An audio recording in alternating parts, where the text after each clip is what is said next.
Welcome back to the channel. My name is Brad and SuperCoach Pro. Today we are looking at the side going into round 8. We need to make some changes. This is purely rage trade talk, SuperCoach trades, whatever you want to talk about in chat. I'll go for a little while tonight. As you know, I'm pretty addicted to doing the chats at the moment. But how my side went today, not great to be honest. A lot of down players, but we fielded the right rookies. The team review is going to be a bit messy, a bit heated. I don't know whether to bring in Max Gorn this week for Marshall. I think I scored. What did I score? Have a look at my side. I think it's still loading. Yeah, pretty awful. 2-1, 4-1 at the moment. But I might be out of jail with some of the rookies I played. A lot of big scores going 2-3 I can see in here. Yeah, so 2-1, 4-1 for my round. Not looking great. I can see a lot of 2-3s in head-to-head matchups. So I might have a bit of a rank dropping in here. It looks like I'm about 150 to 200 points down on opposition. So don't know where my rank will be. I feel like it'll be about 10k mark. So there we go. What a stressful week. Lucky my players bounced back. It could have been a really bad under 2000s here, but we're okay. What's going on? I don't really like cheese. How are you, mate? How did your side go? What do you score? Actually, I'll put that in chat and just let everyone know, chuck their scores in for the week. Everyone's scores. I think Matty Roberts and Heaney saved my day, though. So, oh, man. Rao on Rao watch. What happened to Rao? Rao pissed me off. Can't go near. Sorry, I better expand my screen. Pissed me off. Can't go near him without him getting a free kick. Yeah. He gets a lot of tackles and contested. And then it was raining as well, so it sort of suited him those conditions at the end. I'm pretty sure he had a slow start, though, didn't he? A lot of Gold Coast players, like, they're just going to play well. It feels like the Bulldogs of old. Like, oh, wow, he scored 2-4. Holy shit. That's crazy. 2-4, 2-7. Wow. You'll make huge moves. Whatever you are now, you're going to go insane. That's wild. I wonder how much I'll drop out then, if that's the case. I'll have to look at your side. I might even go view it now. What league did you say you're in of mine? Was it that singles league or something? I'm looking on screen. Why can't I find you? I don't know. Jeez. Meek. I'll have a look at Meek as well in a second. See what happened with Meek's score. You know what? I'll look at the players now. Maybe we shouldn't have traded out Meek, but it was so worth going for it. What did you get, Aaron? Or was that Aaron? No, it's not Aaron. Wow. I've minimized my screen so I can actually look at SuperCoach without looking down on my phone. And my internet's lagging again every time I stream. Not fun. What'd you get? Wow, went 2-4-7-6. Could have broken 2-5 if Power wasn't shit. Yep, agreed, mate. Power's pretty useless now. I don't know, though. Will Phillips got subbed out of the game, so he might be safe for another week. He might lose a bit of cash. That's sort of now or never, maybe, for Power. So it's a strange one. SuperCoach isn't liking me going to players right now. Everyone's logged into all at once by the looks of it. Someone tell me what Meek did. Meek on the bench over Grundy really hurt me. Maybe I'll check on my phone because I can't see the scores on the computer right now. It's dying. Meek 105. Oh, what did Grundy score? Let's have a look. Weird that my computer won't pick up the scores, but on my app it's fine. So Sydney v Hawthorn. Grundy 83. I thought he did better than 83, but Grundy must have given a lot of free kicks away by the looks of it, more than what I thought he did. Who else? So Matty Roberts scored 80. I think he got a little bit of scaling down there. He doesn't love to tackle, though. That's the only annoying thing about Matt Roberts. He can't stick a tackle. Kind of annoys me, to be honest. But Roberts, he's been fine. He's averaging like 100 in the last 2, so we're okay. Newcomb 67, so that was a bad play if anyone went for Newcomb. Will Day on return 67 is pretty yuck. Dylan Moore 136. I think Moore was Roberts' opponent really, because Roberts just seemed to not even play on anybody today. Just wanted a lot of cheap balls, sort of like Luke Ryan. But yeah, what do you do? Mick on the bench. Yep. So you only lost 20-something points out of that, and you scored 2-4. So it can't be that bad, I feel. Yeah, I'll have a look now to see if it loads and see. We'll go to your side.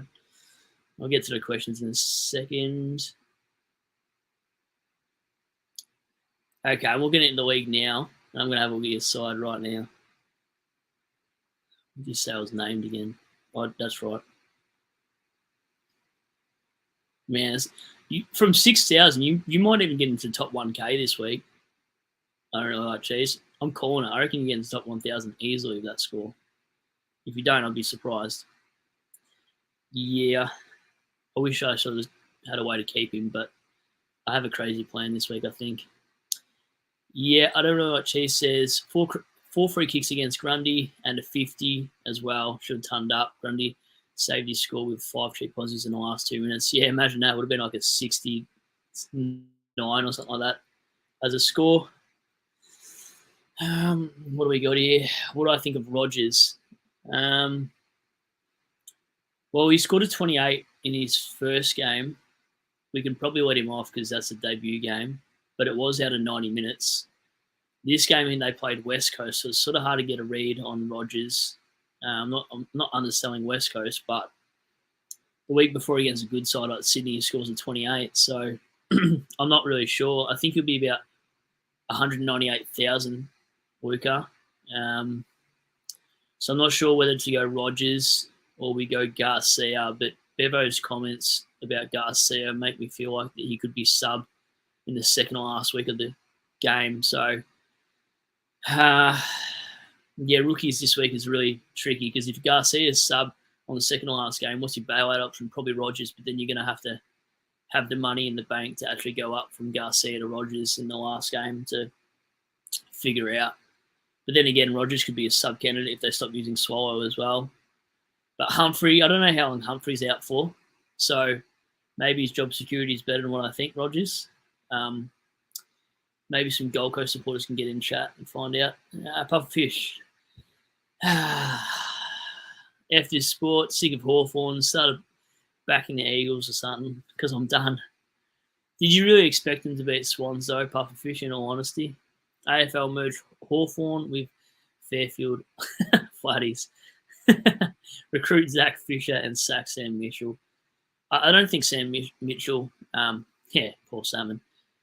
I don't think Sam Mitchell had much of a chance today. I mean, you look at the quality of the likes of Gordon, that side who can kick from anywhere. Blakey off half back looked amazing. Yeah, you're kind of stuffed when you're up against Sydney. I don't even know how the Tigers beat them, to be honest. I don't know what she says. Not happy with Hawks' performance. I take it, Pufferfish. Yeah. Hawthorn. I feel like everyone oversold Hawthorn at the start of the season, thinking they could, push around that 12 to 8 mark, but I don't think they're anywhere near it. They've got the talent, but just not the games under the belt. Caleb says, could you go Cherry to Sweet? Yeah, you probably could. I don't hate it. I only hate it if you're doing English or Gorn. But yeah, Cherry to Sweet's fine.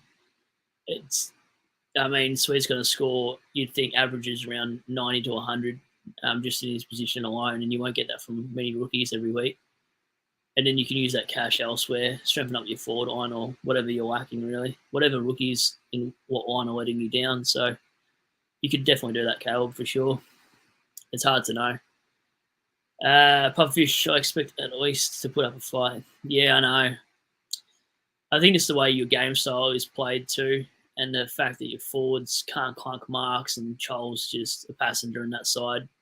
I watch him at Tigers, watch him at Gold Coast, and he's just so overrated. I don't even know why you picked him, and then we grabbed Cozzy, and Cozzy can't even kick, let alone get more than 6 disposals per game. So, yep. What happened to Closey today? Apparently got crunched. I heard that too. I missed the first half. And watched the last half and watched Took Miller go on a heater and should have captain Took Miller.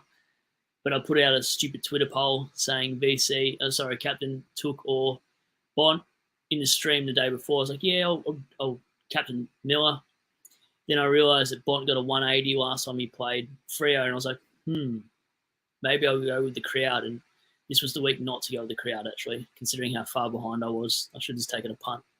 So pretty annoyed about that. Nice to see some new people I haven't seen in chat before. But yeah, I don't know. We'll monitor Closey. He still played the rest of the game. I still watched him get a few on the wing, but maybe I was wrong about him being a bit of a D6 potential. It's early days for Gold Coast players, and a lot of them would be rested anyway. So don't be surprised if Will Graham, Closely, etc. Rested over the next few weeks, especially if they're playing easier sides. I'm not sure. It's who do they got anyway? Gold Coast.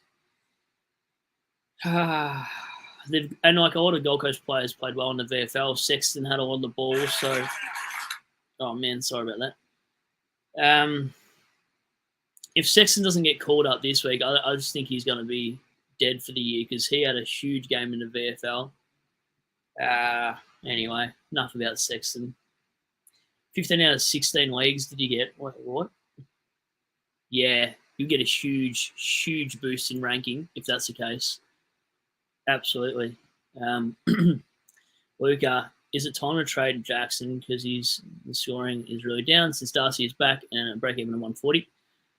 No, it's not because I think they've got Tigers this weekend and he'll probably kick 6 against us in all honesty. Let's have a look. Why? I'm going to reset my phone. Everyone's on SuperCoach at the same time. My phone's just gone ballistic. But no, I don't think it's trying to trade Jackson. I think I'd be upgrading the rookies around him. I don't know. I think he's still top 8 forward for sure at this point anyway. Like his 4 games haven't been awful. Like they've been around at 70 mark, but you're going to get that from Mackay or any of these other players we're talking about, unless you're Flanders and Heaney. There's not too many really premium options up there, so it's hard. Norwich over Ipswich, shithouse 2-1-9-1. Yeah, I did worse than that, mate. So, but that is because I don't have Harley Reid playing, so I fielded Garcia, so Reid would have played, and Tom Stewart had to play over a crap rookie as well. So I probably lost. I could have been close to a 2-3 if I had both of those guys back in my side potentially, but everyone I feel like has had some player miss. I mean, the late Libber out would have been annoying as well for people. They would have already done their trades and had no cover and already looped the players. The only bad thing about looping players early is if you do that and then there is a late out, you actually just get a complete donut on your side, and I haven't done that yet before.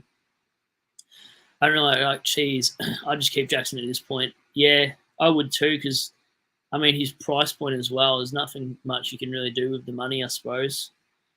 And Fremantle have Richmond at MCG on Saturday, so our key defender stocks aren't that great. Like, they're pretty average if you guys watch Richmond games.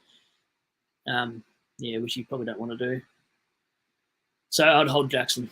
Wouldn't be surprised if Closely misses next week. Yeah, me too, Cam. I hope he doesn't. I'm kind of hoping Massimo comes back. The Hawthorn supporters in chat, do they reckon Mass is going to come back? Because that would be handy for our sides if he does and he held. And then how's trading out Williams and he scores an 80? That's annoying. I thought for sure Zach Williams was going to be laid out. Then they play him and he scores an 80. So much cheap ball for Zach Williams. Yeah, that's it. Pubfish, what have we got from you? We're thinking Cherry down to Sweet to field the prick, or move Livingston to forward, take another rookie. Take out another rookie, or Tom Powell.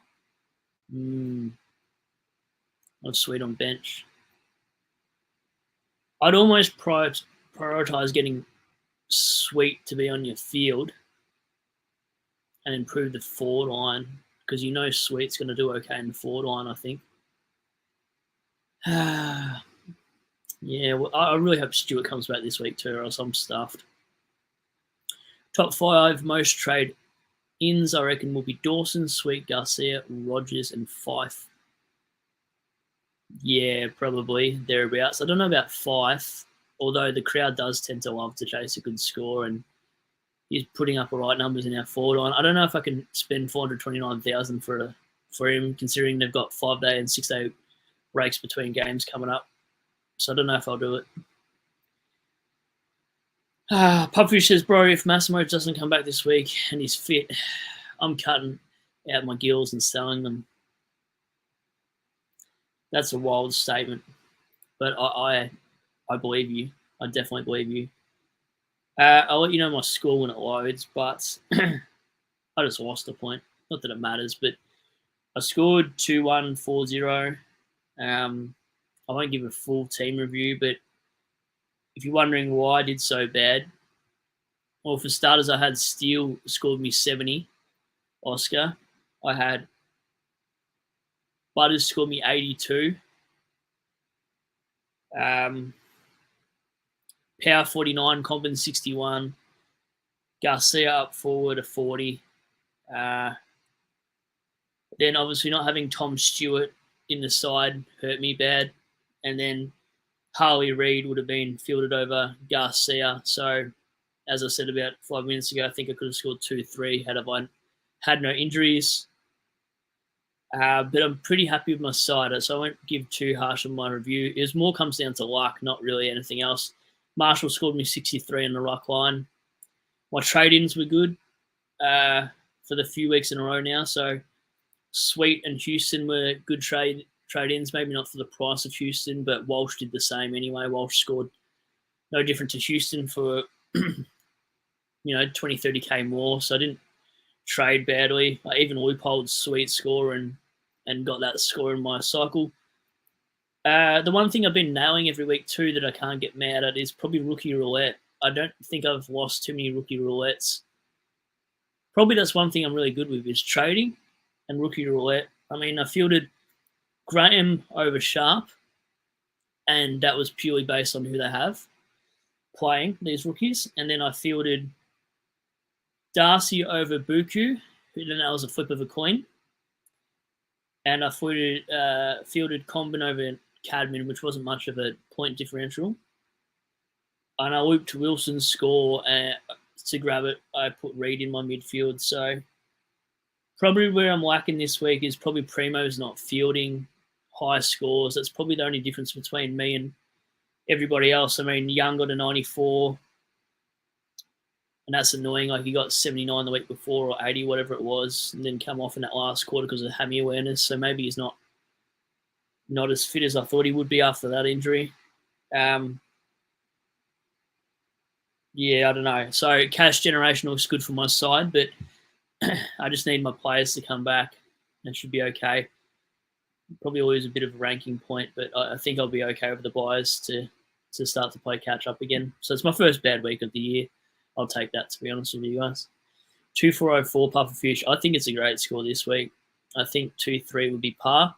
Anything under 2-3, I think you lose rankings, depending where you're already sitting up, obviously. Oscar says, exact same on field, mate. Yeah, that's the hardest thing about that.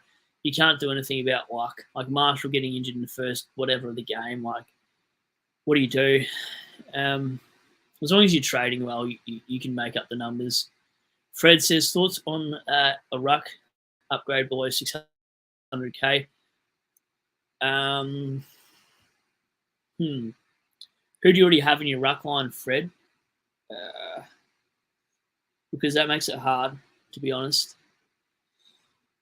I don't know what I'm working with, but who do you got? Obviously, Gorn and English are my two favourite this year. I couldn't even give you a third, to be honest. In all honesty, if I wanted a ruckman below 600K, I actually still don't mind Lloyd Meek. So It's a weird one, but I think his value over the other ones. Grundy can have a poor one or a big one. And then Cherry's probably decent at 516k, to be honest. I'd probably like Meek for 100k cheaper if I didn't want to go Sweet or Gorn. I think he could do a roll, and for 450k, like he's averaging thereabouts, like around 100. He's actually averaging around 100, so he'll perform most weeks pretty well. For me, I've thought about downgrading Marshall to Meek and then bringing that cash across to Massimo to upgrade another player, because I'm not sure about the rookies this week. And I'll get a lot of questions about Rogers, I'm sure, and Garcia, but I couldn't flip a coin between them. But I think Garcia is a lot cheaper, and with that Waitman injury, I think Garcia is probably the better bet. Like, he's going to make more cash than Rogers. I think Rogers, we might be chasing 198k rookie, and then it hinders an upgrade elsewhere. But then, yeah, I don't know. You're going to have to hold that money if Garcia gets named sub and go up to Rogers, I suppose. If that makes sense, I hope it does. Theo, good to see you again, mate. I'm going to get Sweet this week. Question, how long for Rosie be out for? Not sure about Rosie. I think it's meant to be on the minor side, like a 1 to 2 weeks sort of thing, which probably means you hold. If you've got enough rookies at 300k, I think you should just upgrade around him if you can. Fred says, have Jackson and Soldo right now. Want to go to Sweet and then move Jackson to the forward line to get someone. Well, you get rid of Soldo for Sweet, Fred. It wouldn't make sense to hold on to Soldo. Yep, Soldo down to Sweet. Move Jackson to your forward line.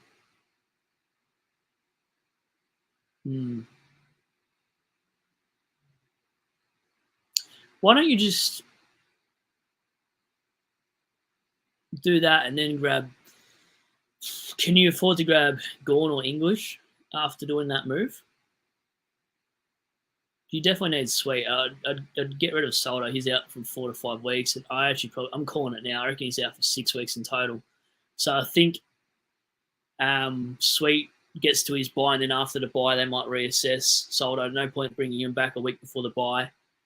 So I think if you can grab Jackson, the only way you're not facilitating a Sweet move potentially is if you got Naismith.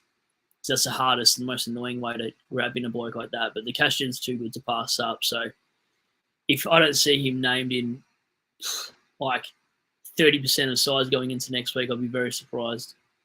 I don't know what they're watching if they're not bringing him in. But I don't know.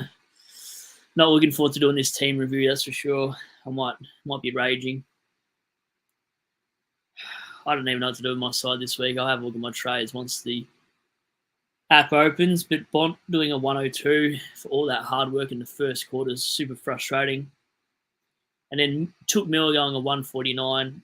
On my stream, I said I was going to go then and panicked last minute and thought Bont's the man. Every time I captain Bont, he gives me a boring score as well. So he's going to be super cheap soon if you don't have Bont. Butters' scores, I reckon, will prove the next 1 to 2 weeks. However, Rosie's out for, surely. Steele's going to be carrying something, I think. So he could be on the cards of a trade if we hear medical. And Rowan Marshall, I'm not sure if they've said anything about a PCL or an MCL strain or something like that, because that would make it nicer for us Marshall owners just to have a reason to move him off. The only reason I don't want to potentially move Marshall off this week is they play North Melbourne this week, and he could go all right, especially if they rest him up forward a bit in chunks of games. But if Tom Campbell's named that side, that's a huge red flag for that game, because if he's named in that side, it means Marshall's probably laid out. I'm terrified about that. Fred says, I would like to trade Wanganeen, Moira and shuffle things around to get going.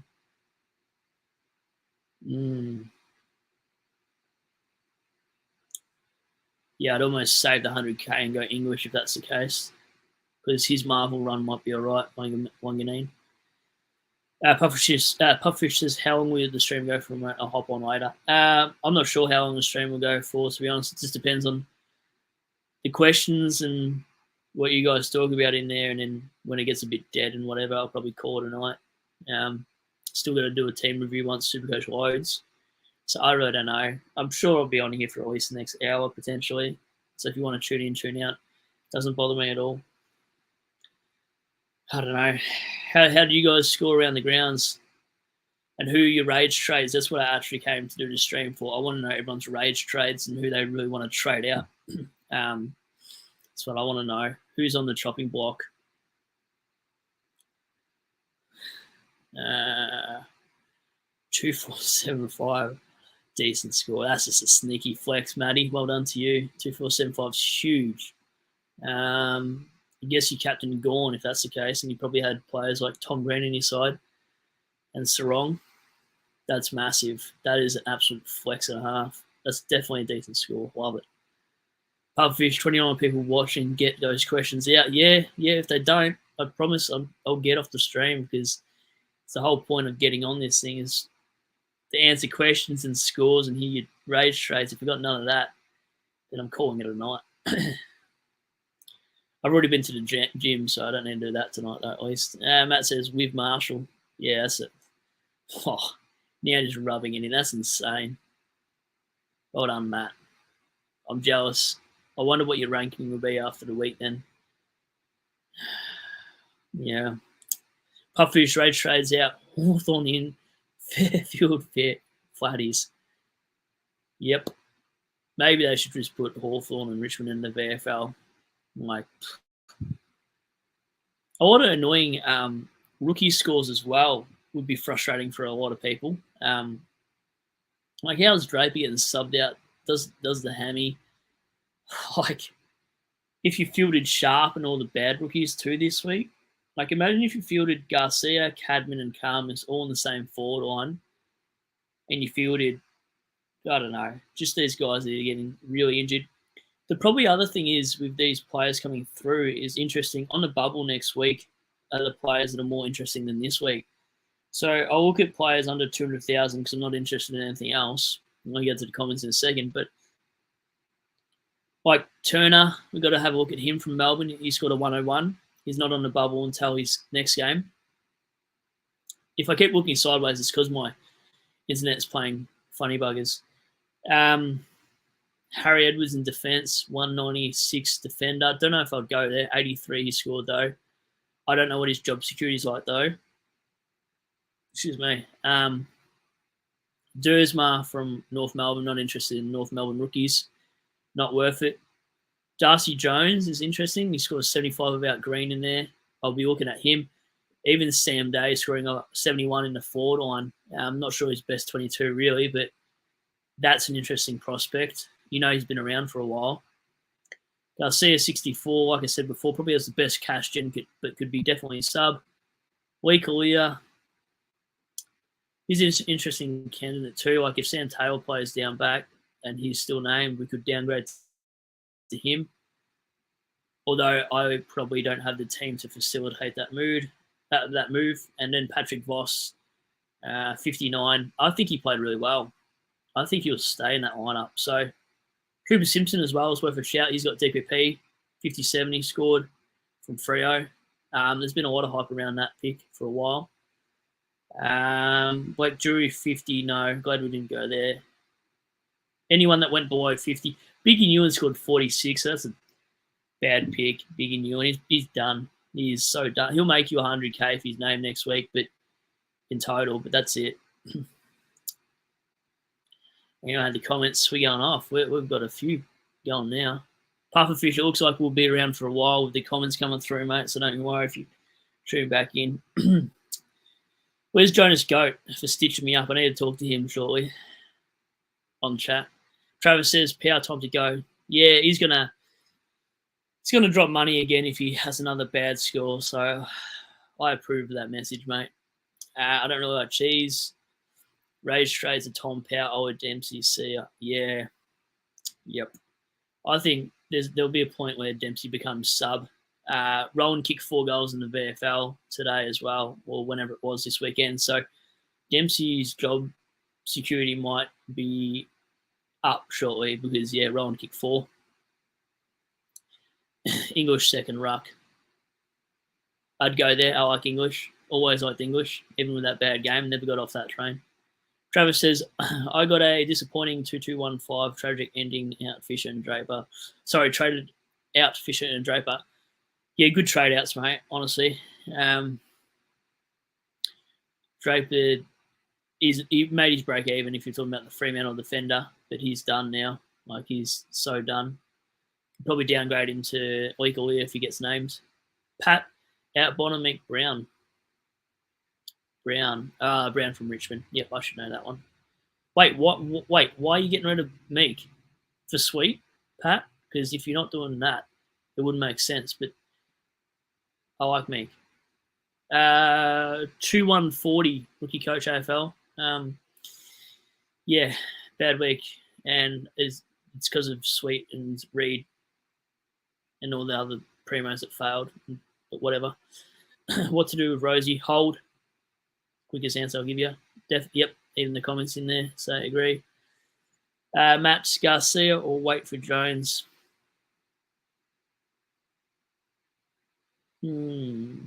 Probably Garcia. You want to make upgrades earlier than everybody else.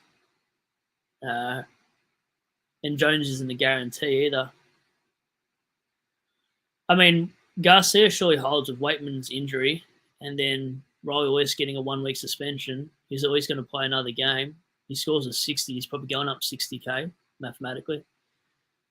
I don't know. Geez, you got to love Will Graham. The last quarter, he was tackling everyone, even his own teammates. Yeah, he's a beast. I don't know if you guys saw my video about Will Graham and why I went early, but he wasn't even on the bubble. I made a video about Will Graham because everyone was talking about Closey, but I still made a video about Graham and, paid off because I studied him, went to him early, scored a 91, and he's been really solid on field since going early on him. I've gone early on a few rookies, but hasn't hurt me yet. Scott says, go on English now. Do it. You can facilitate Gorn and English, but yeah, R1 and R2. If they're not your R1 and R2 by the end of the year, you'll be losing points badly. Buku Karmas cannot mark a ball. Yeah, I know. A lot just fall through his fingers. I don't know why. What's the go with Jack Steele? I think he's carrying something, mate. Maybe Saints supporters can tell us something. Maybe they heard post-match things potentially, but he's got to be carrying something. His knee was strapped pretty heavily. Meek for Sweet. Yep, you could do that. I mean, Meek's not going to make too much cash from here on out. Sweet's going to make huge cash, but Meek's been really good for you. He would have went up another 17K, so Meek's made you about 100K in 3 weeks. Rookie coach says not bad at all. Trades are going to be interesting. I got a 2-3-5-0. Powell and Draper got. Yeah, I know. Well, that's not even bad carnage, to be honest. That's actually, if they're your only 2 bad moves this week, you'll be getting a lot of subs this week. I don't really like Cheese says, I can't wait to relieve the pressure in my head once I trade out Tom Powell. I didn't know where that was going, Cheese, for a second. I got a little bit scared to read the rest of that. But yeah, it's definitely rage trade Sunday nights, and probably a bit of clarity on Thursday will give us some actual decent trades. And this week we'll at least know the teams before that Thursday night game, because we've got a Thursday night game for the next, I swear it's every week until the buys. It's even more than that. We've got a Thursday night game all the way to round 13. So the team sheets will be out Thursday, and the Crows v Port Adelaide play. So we'll find about Rosie then, I suppose, and then probably adjust your plans if you need to get rid of him. You hear something with Kent Hingley an hour before the bounce if there's any clear update. Yeah, anyway. Lol. Yeah, if you're talking about the lol from what I don't know, like Cheese was about to say, I sometimes read the comments and then I go, oh no, please don't stitch me up, because this is the one going on my YouTube live. on my account, whereas my weekday ones don't go on because I go off my head too much. That's hilarious, geez. Yep, Cam rates it, mate. Rookie coach AFL, rage trades Sundays and proper trades Wednesday and Thursday. Honestly, that is literally what it's like. Rage trades for me are like, let's get rid of Marshall, let's get rid of Steele for Gawn and Bailey Dale. Wait, but on that note, I know I don't shut up, and this is why you guys probably tune in a little bit, but Bailey Dale goes nuts again. Called it. I don't want to know what Cunningham scored, so let's not go back to that conversation. But Jason Burgoyne popped off. Mac Andrew, I don't know if he got a 70 or 80. I want to have a look at the players I was talking about. So I think I'm about a 50-50 after watching some of the games. I'll go to Mac Andrew first because I know Shorty went there. You know who's got the most exciting trades of the week out of every content creator? It's probably Shorty. I like watching his trade updates. You never know what he's going to bring in. And he's always got good stories to tell before he even goes into his side. So, Shorty, if you're watching again on this Sunday stream, I'll get excited if you comment something. Anything. Mac Andrew 71 for him this week, so that sucks. What's another player I was looking at? Sydney players. Cunningham wouldn't have been a bad rookie. I mean, he scored a 66 this week, but I'm glad I would have went Jason Burgoyne over him, but I'm never going to talk about Cunningham again. Anyway, so let's not talk about that. That was a weird player. I can't wait to pick up Hawkins for 200k. 2317 seems about par. I think so. Don't scare me because now you say that. My team review, I'm gonna might have to borrow Abs Qatars and go nuts. I don't really like cheese. Yes, I would have loved to see your rage trades compared to composed trades. Yeah, they're completely different. I almost went for a walk before I went on this live stream. I was so tempted to do a live stream in the middle of a park in the dark and being like, well, guess where I am, guys? I'm finally having a mid-season breakdown of SuperCoach rage trades. Oh, my internet. They're not stuff up now. Oh, whoops. Anyway, maybe I've got too many tabs open. Maybe I'll delete some tabs. Don't know if that's going to work. Anyone got any ideas how you make your internet not crack it during a live? Whoa. Go back to that Harley Reid comments. You reckon Harley Reid scores are going to go up thinking about bringing him in for Parfit? Oh, yeah, I'd do it because he's a forward football fletch. But I think Fife's around the same price. I'd go Reid over Fife at this point if I didn't have either. Football fletch in Dream Team stats. I don't do Dream Team, so I'm not too sure. I only do SuperCoach football fletch. Oh no, I just saw some more comments that I'm getting a bit worried about. I don't know. Jeez, I think I've rage traded LDU 6 times already this season. Yeah, he still lives. Lucky you haven't rage traded him completely, mate, because I told you he'd bounce back and he's been all right. I don't know what Cheese says. Reid. Oh no. As the Bombers coming up, yep, he's going to dominate against the Dons. Yeah, probably. Good shout. And they'll probably rest Fife at some point anyway, so Reid's a good shout. All my bars on my internet are fine, but every time I go to read out a comment, it glitches hard, and I don't want to have to go back to my hotspot because that was very unprofessional last time. I got a 2404. Yep, that's an absolute flex viral music. Very funny. Nah, it's a good score, mate. It's a very good score, to be honest. I'm just salty because I scored 2410. Yes, that might be it. I'm joking. It's definitely not that. Sorry, Mum and Dad, if you're watching. Cam says that's good viral music. Yes, you got a lot of love in that comments. Anyone that's writing 24 will be ecstatic. Okay, thanks. Yes, yep. Glad this is a good community to be a part of. I don't know what Cheese says. As long as he can keep cracking on, LDU will survive. He's good value for 530 grand this week. I think he'll be roughly. I like him.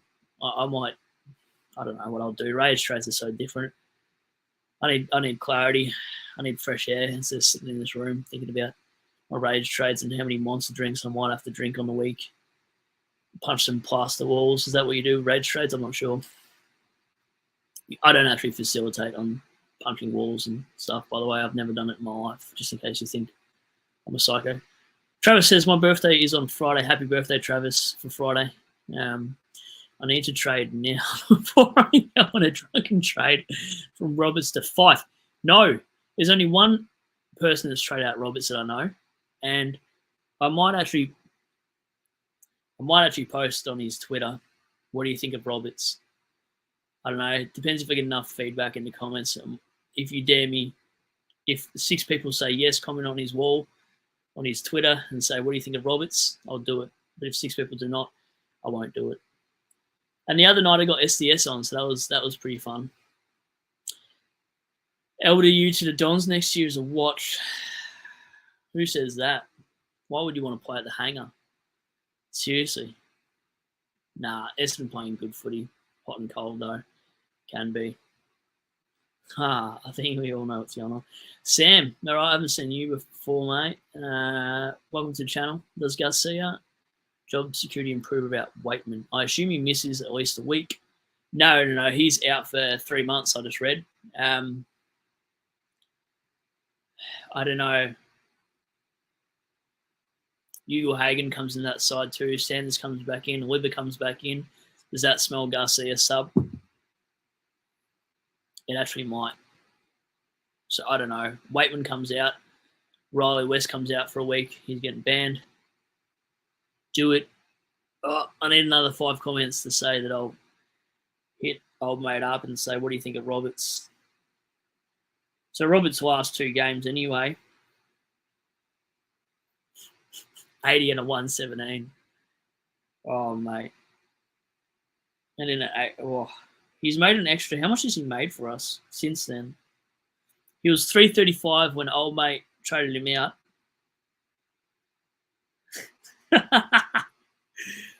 And now he's going up extra 30K up roughly. He's lost 70K. Anyone that lost $70,000 on a player and averages almost 100 in the last 2 games. Wild. All right, I'm pretty tempted. You know what? I'll write it. And if you don't believe me, check his page. I don't think I follow him. Let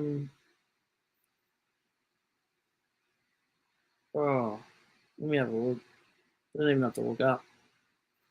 What do you think of Matty Roberts? What's his?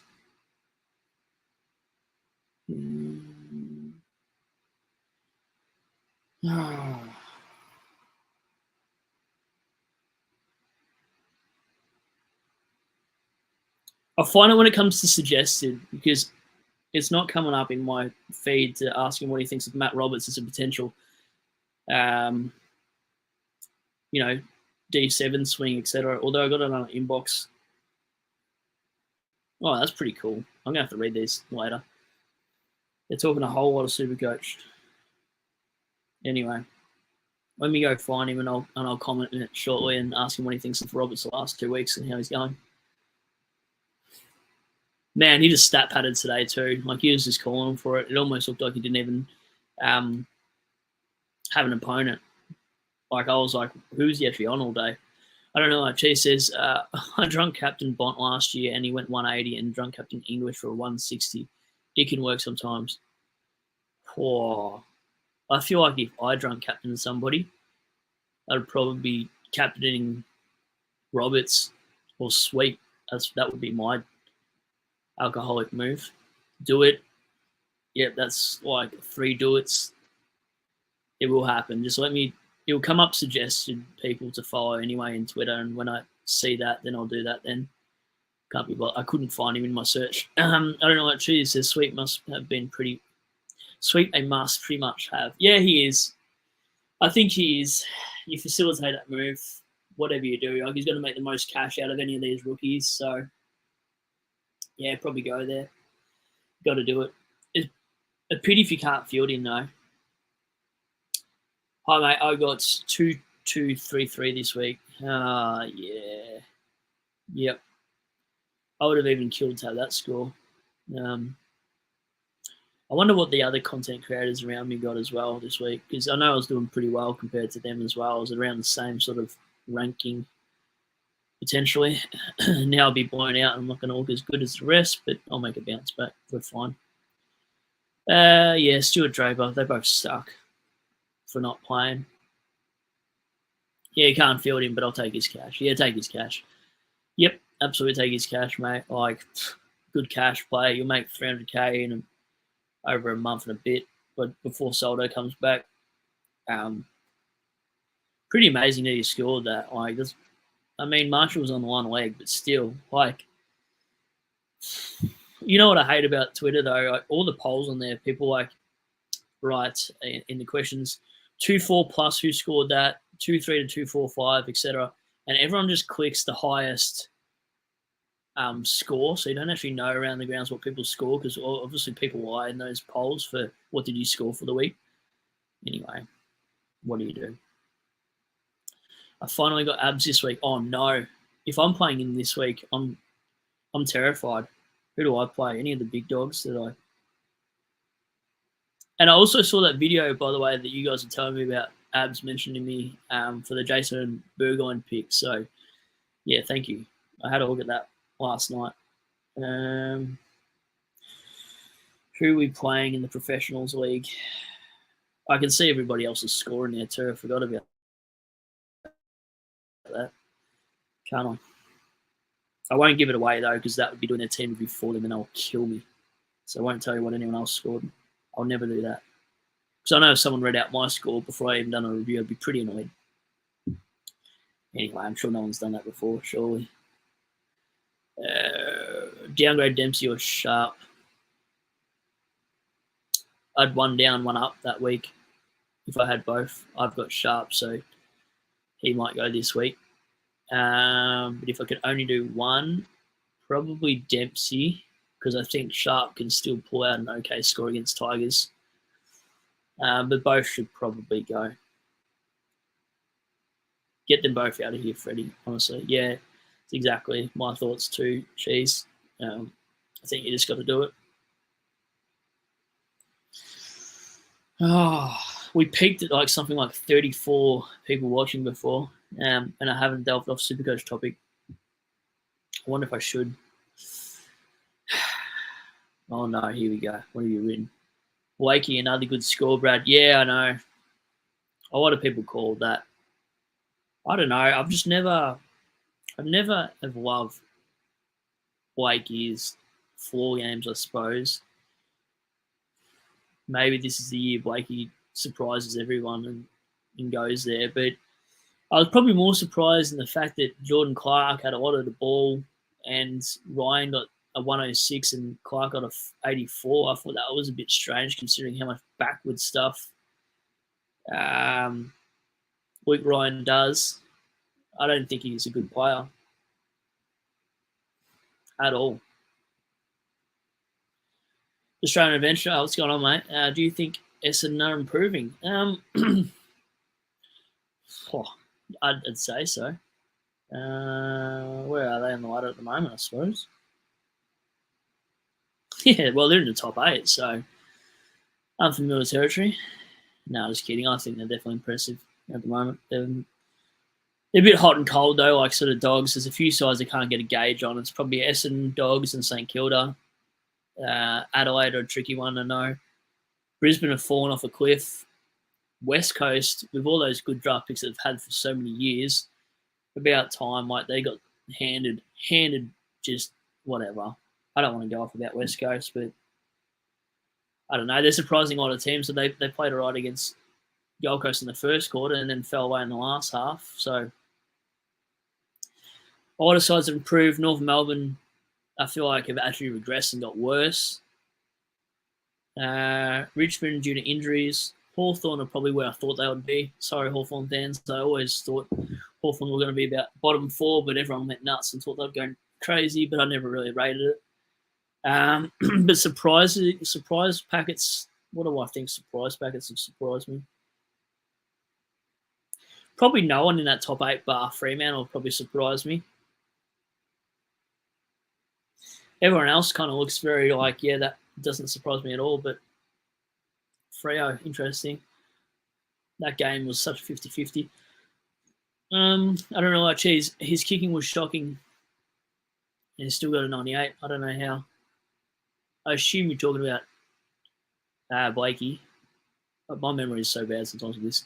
Would you get rid of Marshall? Yeah, I'm considering it, Scott. I'm definitely considering it. Like I said, this is Rage Trade Sunday nights, and then Thursday I might be a bit more conceited with my plans, potentially. NMV. Nah. I mean, I love a good trade, but that could end badly if he punches out an 80 and then whatever his name, goes nuts. You're just hoping he comes good and he's just your D6 for that year, but I wouldn't trade Burgoyne in now for $300,000. If you're going to do that, you're going to do it to Williams this week or something like that, but I don't know. I don't think it's a safe move. I think it's a breakout year. I think Burgoyne gets a low to mid 400K. I just don't know how long in.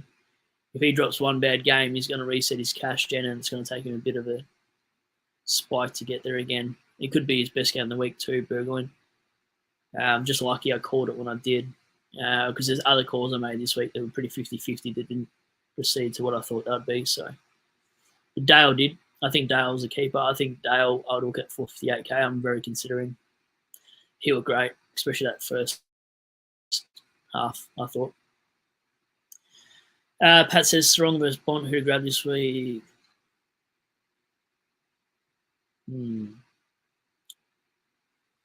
Sarong, because Bont's going to come down in cash. Sarong against the Tigers would probably be my VC or C. Put it that way, Pat, if that helps you. I don't know. But, mate, Sarong's going to go nuts against Richmond. I forgot about that. Well, that makes it easy. I don't have to go for Gawn if I've got Sarong in my side this week, I suppose. I can hold Marshall against Kangaroos. I don't know what to do. That's why I'm on the stream with you guys, because you guys play a big part of what I'm thinking or what I'm not thinking. Surprised I even think. Anyway, the Australian Adventure. Are you ready? Your Tigers versus the Bombers on May 25th. Yeah, pencil it in for a win for you guys, mate. I'm not even going to pretend that we're going to come close to that game. Parrish would be best on ground, and Merritt will score you 160 in SuperCoach that week if you got him. Cam, 26 kicks for 9. That is horrendous. A lot of turnovers. I didn't realise even. Yeah, right. Wow. Rodney, Dylan Moore's a shout. Sorry, Dylan Moore, a shout out with the Hawks. Crap midfield. Yeah, he scored 128 or something like that, didn't he? He looks like a kid. How old is Dylan Moore? He looks like he's 18. I know he's been around in the system for a while, but he just looks like you wouldn't sell him a drink if he was behind the bar. You'd ask for ID. Sorry, Dylan Moore. I'm sure you're not watching. You've got better things to do. I don't know what she says. Look at our percentage for the Dons, though. It's shocking. That's why I mean it's so hot and cold with Essendon. I can't get a good gauge, but at least you're an 8, mate. I wouldn't hate that at all. Meek to sweet is definitely the plan, but I will do it with a tier, as Meek has served me well. Yeah, Meek definitely served you well. Yeah, he was a good pick for us, wasn't he? I got a lot of hate for going for Meek at 357. A lot of content creators weren't hotting it at all. I didn't get it. It's probably the one thing I was like, are you guys not seeing what I'm seeing here with the Meek trend? I'm sure I've probably missed some good players too, but Meek was bloody obvious. Anyway, whatever. Keen to go to footy with you on the 25th, mate. What's the 20th? Are you talking about the Richmond and Essendon game? When is it?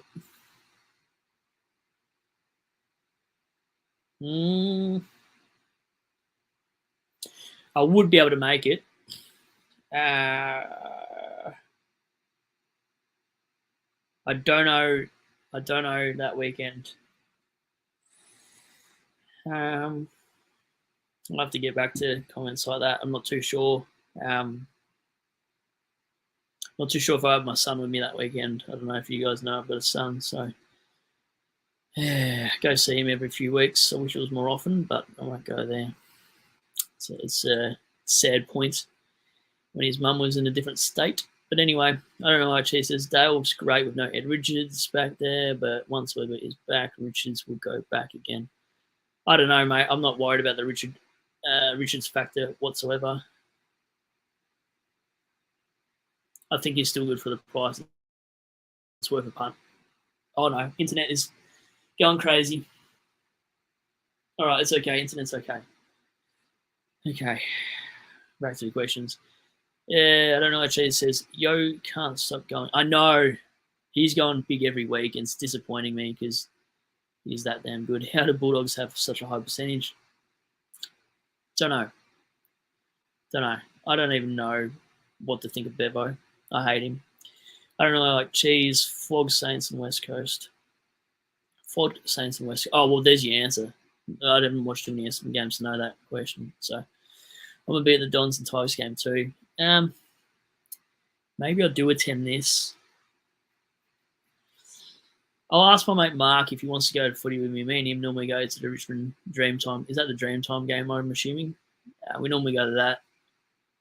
Surely we've got some players back by then and we upset you guys maybe. I don't know. Yeah, I don't know.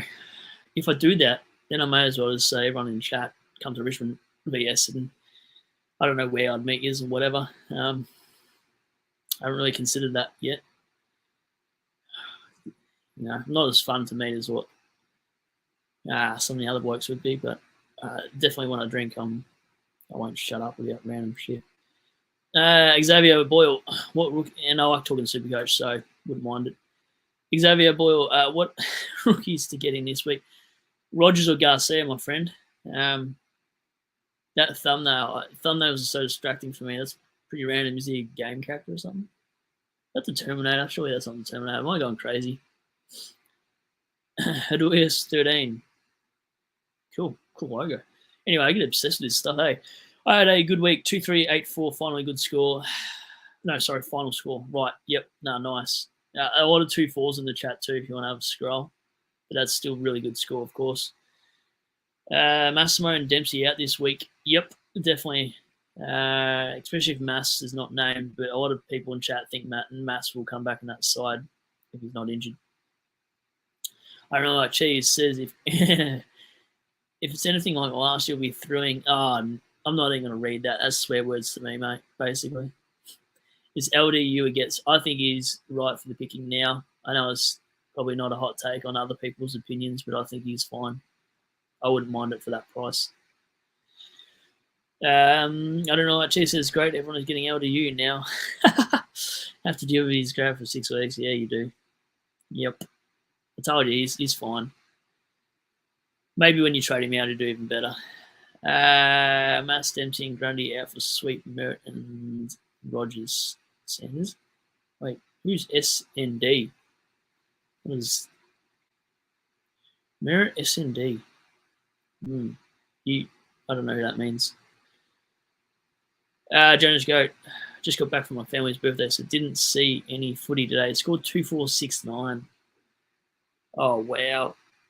Oi, Jonas, while you're here too, your stream the other night, well, not your stream personally, you said that Shorty in chat that I want to do a home gym session with him.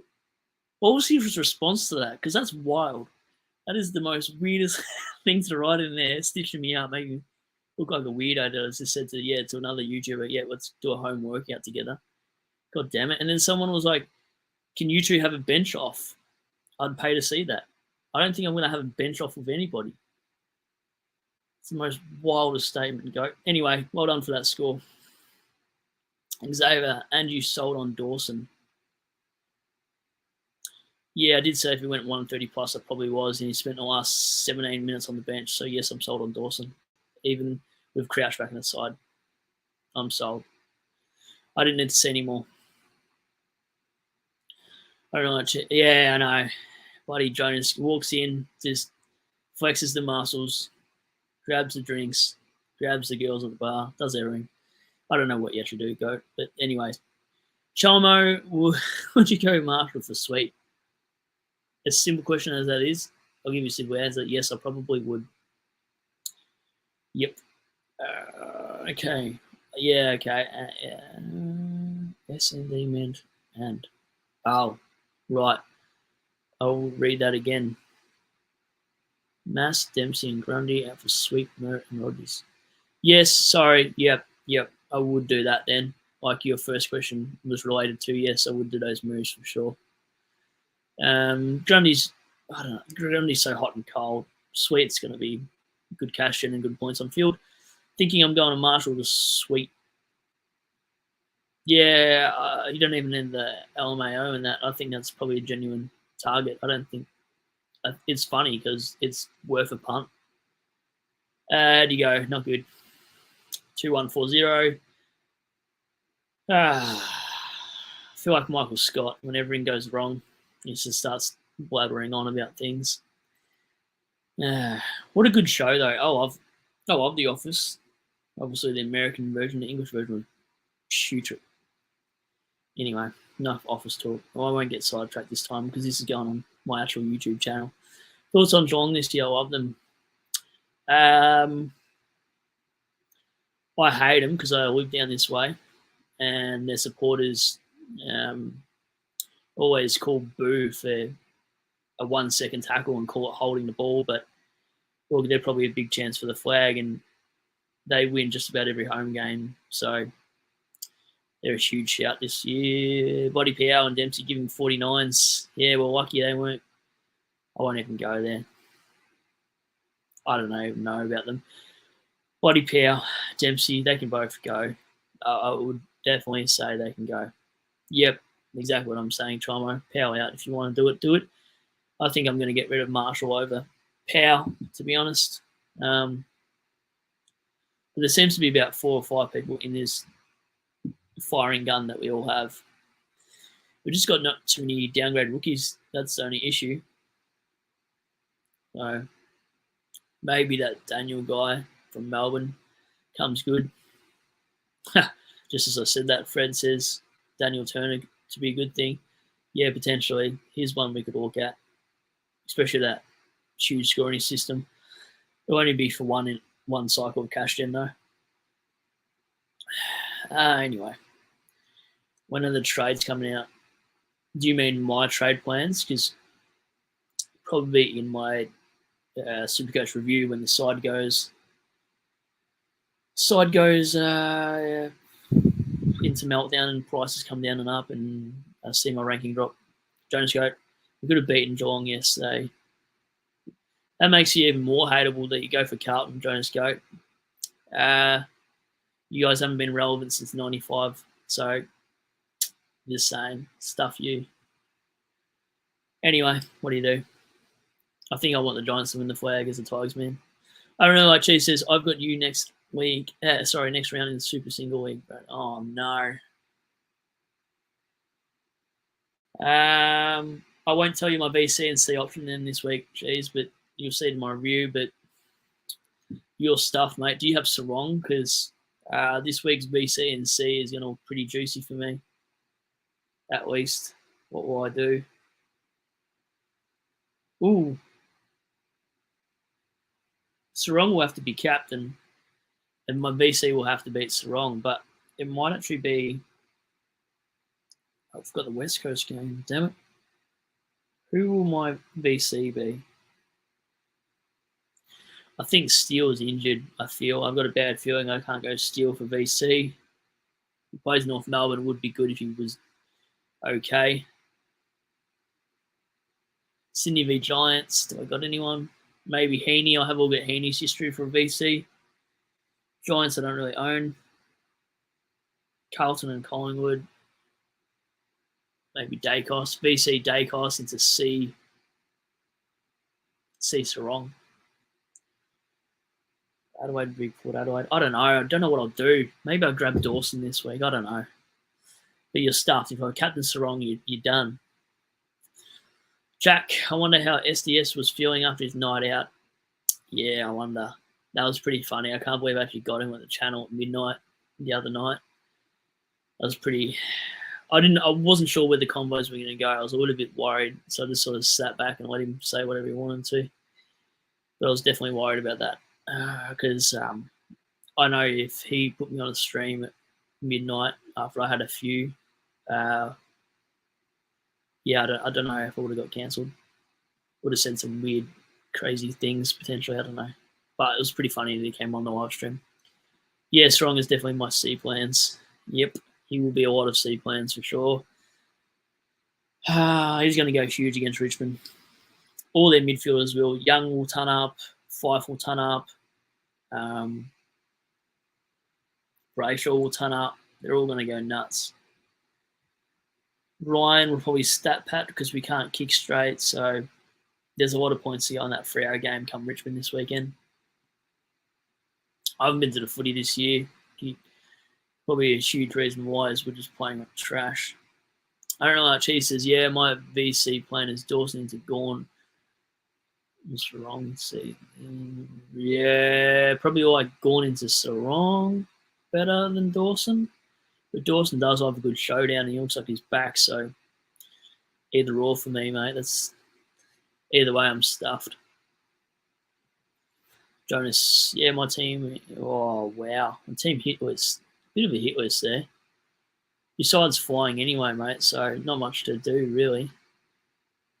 Out of those players, you're talking about Massimo, Powell, Jackson, Steele, Lyons, Dempsey. Okay for the others to rot. You got a boost? Because you probably want to get rid of Powell, Lyons, Dempsey. Is how I see that. In order, it'd be Lyons, Dempsey, Powell, Mass. Steele's your least of your worries.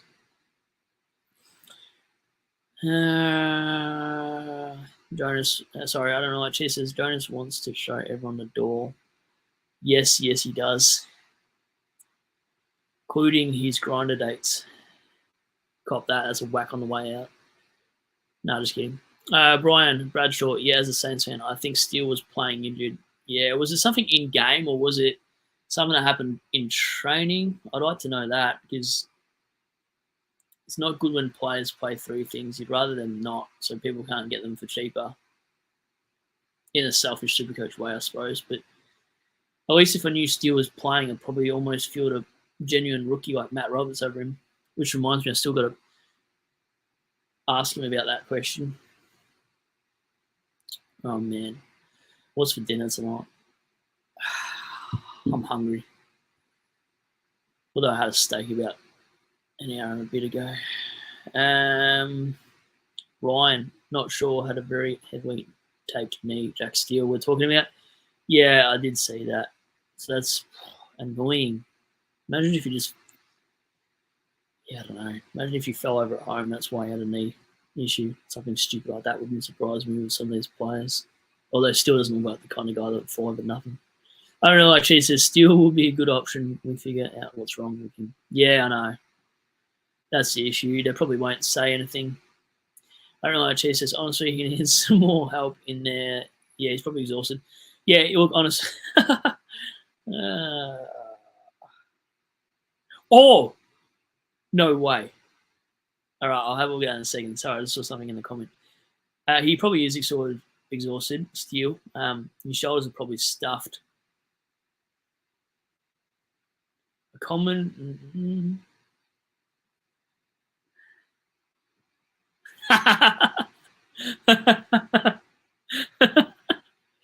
That's amazing. That is actually so funny. What did you say? He's averaged almost 100 the last 2 games and made 80k. And he deleted the comment. I won't delete any comment. If you guys savagely roast me in a team review, we'll say that I picked a crap pick or whatever. I'm just going to leave it in the comments because I don't really care. I mean, I got rid of some players early, but I think it's all fun and games. You got to have a laugh when people trade some real bad mistakes. He's salty. Yeah. It's funny, though. It's very funny, though. I didn't even know he traded him, honestly. Was it the buy? Yeah, he traded him because of the buy. I don't know. It was a weird one to do because he actually had cash gen players that he could have culled way before him, like on-field points matter for rookies. So, yeah, I didn't know what the thought process there was behind it. Unless he thought Roberts, I don't even know. Trying to help him out here, but I don't know. It's probably too hard to do. Fred, first year doing SuperCoach, how many trades boost should you be working with now? I've got none, mate, so it doesn't really matter. If you're playing aggressive like me, yeah, look, if you're playing aggressive and you think you've got the right cash cows and you don't got too many Carrolls and Jai Clarks on the field, you're okay. That's where my team's okay. My rookies, if you have a look at my side, my team review, my rookies look really good and good for juicing, but I've just had an unlucky round and it's whatever. So I don't need all your boosts because you get an extra trade over the buys. So instead of having 2, you get 3. So it's technically a boost without being a boost. But if you've got a boost in those buys, you get 4. Anyway, hopefully that explains it. Byron says, brought Zorko in last week. Yep. Then he loses his role. That's the issue with Zorko. Can play anywhere, but this is what I was saying in the chat last week, that you just want to sort of see McKenna come back in that side with Zorko. But everyone wasn't really giving me an out for Zorko. They're like, oh, yeah, he's a top 6. So what do you do? Zorko, Bolton, they both missed. It's whatever. Calm down finally. Have you? What'd you do? You poke someone with those fish pricks, whatever you call them. I actually saw a puffer fish years ago when I was little, and I couldn't believe how huge it got. And then I'm pretty sure it popped. Someone like speared it on the pier one day. Puffer fish. I hope it wasn't your dad. Yeah, Fuddy's Fairfield Fuddy's still a good idea, but the Hawks will bounce back next week, baby. Yeah, who do Hawks play? I haven't even seen Hawthorn. They play. You guys are stuffed. You guys play Dogs at Marvel. That's going to be a thumping. Absolute thumping. You sold on Dawson. I think I got asked this a little bit earlier. Yes, I'm sold on Dawson. I don't know if that came through twice. It might have been yourself. But yes, I like Dawson right now. Calm it down, Global. I don't know if I can. You should wait for this team review later on tonight because I might just have a heart attack. Stuff. Oy. Also, if you haven't subbed to the channel and you want these notifications from my live streams, do so. I want to get to 400 by the end of the night. So an extra few there would be nice. You guys seem pretty regular in the comments now. Views are going up and whatnot. But anyway. Pubfish, we got the Dogs. I'll be at the game if anyone else is going. Yeah, there you go. There's a shout. I might even go to the Richmond and Essendon game for the viewers or whatever, but because I go for Tigers, so I might just find out closer to the day, though, in case I've got my boy. I don't know, like Cheese says, Goodwin should just chuck track in the forward on all game for the next 3 so we can have him as a damn option. Yeah, that'd be nice, wouldn't it? It'd be nice to have decent forwards in our Supercoach this year because we're fielding power, and that's not good. Byron says, Hawks will beat Saints week. Sorry, Hawks will beat Saints week every... After anyone. What? Hawks will beat Saints week after anyone. Oh, right. Wow. Yep. Sorry, my bad. Maybe this is the way I'm reading. Clearly, I wasn't good at school projects, standing up in front of class. But yeah, maybe the Hawks beat Saints, but I think Saints still got you, mate. Jonas says, Dawson also has the round 15 bye. Can't bring any in anymore for the round 14 bye players unless they extreme value. Send it. Just send it for Dawson, then go. I mean, you've got a higher ranking than a lot of people in this chat, I think. Pubfish says, surely Bont must be close to forward status. Yeah, I don't know. After Bevo. How much time forward did he play? Let me have a look at that, actually. I feel like it's on Bont's own behalf that he plays down forward, though, because as soon as the ball goes the other way, he starts running down there pretty quickly to sneak up for a goal. If he had scored that goal too and didn't do a few silly things, he could have had a 129 easily. And then he missed the goal, 10 metres in front with a slight angle. I think he drop punted it. It should just bend around the corner. How do you miss that, Bont? You're their captain. You should be set an example. Anyway, I forgot what I was looking up right then. Bont's forward time. If Bont is a forward, that's an absolute absolute steal for anyone that doesn't have him. 51.49. I know I'm not huge on heat maps, but on the heat map, it looks like he won't really show me. It only showed anyway. I won't look at heat maps. Stuff heat maps right now. I don't know. Geez, I think he's not even close. Yeah, I'm not surprised if he wasn't. Bon. I missed what you said about Sweet. You like him. I don't just like him, Xavier. I love Sweet. In fact, I might even call that my caption for my team review. I love Sweet and I hate everybody else. Jack, got to jump off for a bit, mate. Sorry. But will you be streaming for a while? Yeah, I mean, maybe. I mean, it looks like I've got pretty high views for this amount of subs. So, yeah, I'd say a little while. I don't know what time I'll call tonight, but probably as soon as it dries up and I'm talking to myself for too long, then I will be out of here. But, yeah, I don't know. Has SuperCoach even opened yet? Surely not that quick. I'm not looking forward to this team review. Or seeing the ranking drop. Wow, that's going to be sad times ahead. It's loading. I'm having a look if we're on. Nah, it's still processing. That's annoying. Would have been nice to see it load in front of me so I could rage trade right in front of you. Oh, I won 3 out of 15 leagues, so that tells you something. That gives you a fair idea on how bad or good you went. And don't worry about projected. Just next week, if your projected says 2-5, doesn't matter because I'm pretty sure I'll do my projected at the start of the round and it said 2-3-50 and I got nowhere near it. So this is why I probably don't blink when people tell me projected to come into the week because my projected was 200 points off. And it also predicted like ridiculous scores from rookies. Anyway, well, I'm sure I'll be potentially here, Jack. Sweet. Sorry, Jonas Goat. Sweet Jordan can even be a whoop. Really? Yeah, true, because it's the first game. You can definitely whoop hole. Sweet. That's the Thursday night game. Oh, no. Sim. Am I dumb to be thinking about Livingston forward to get Sweet R3?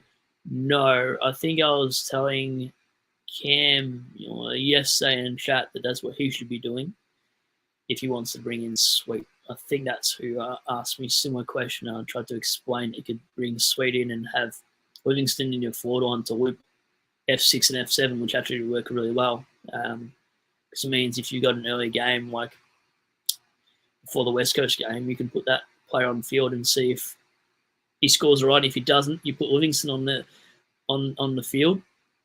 Sorry, you keep the emergency on the play you want to take a punt on. And then if he goes well, put bloody Livingston on the field. Butchered that. I was explaining so well, so quickly too.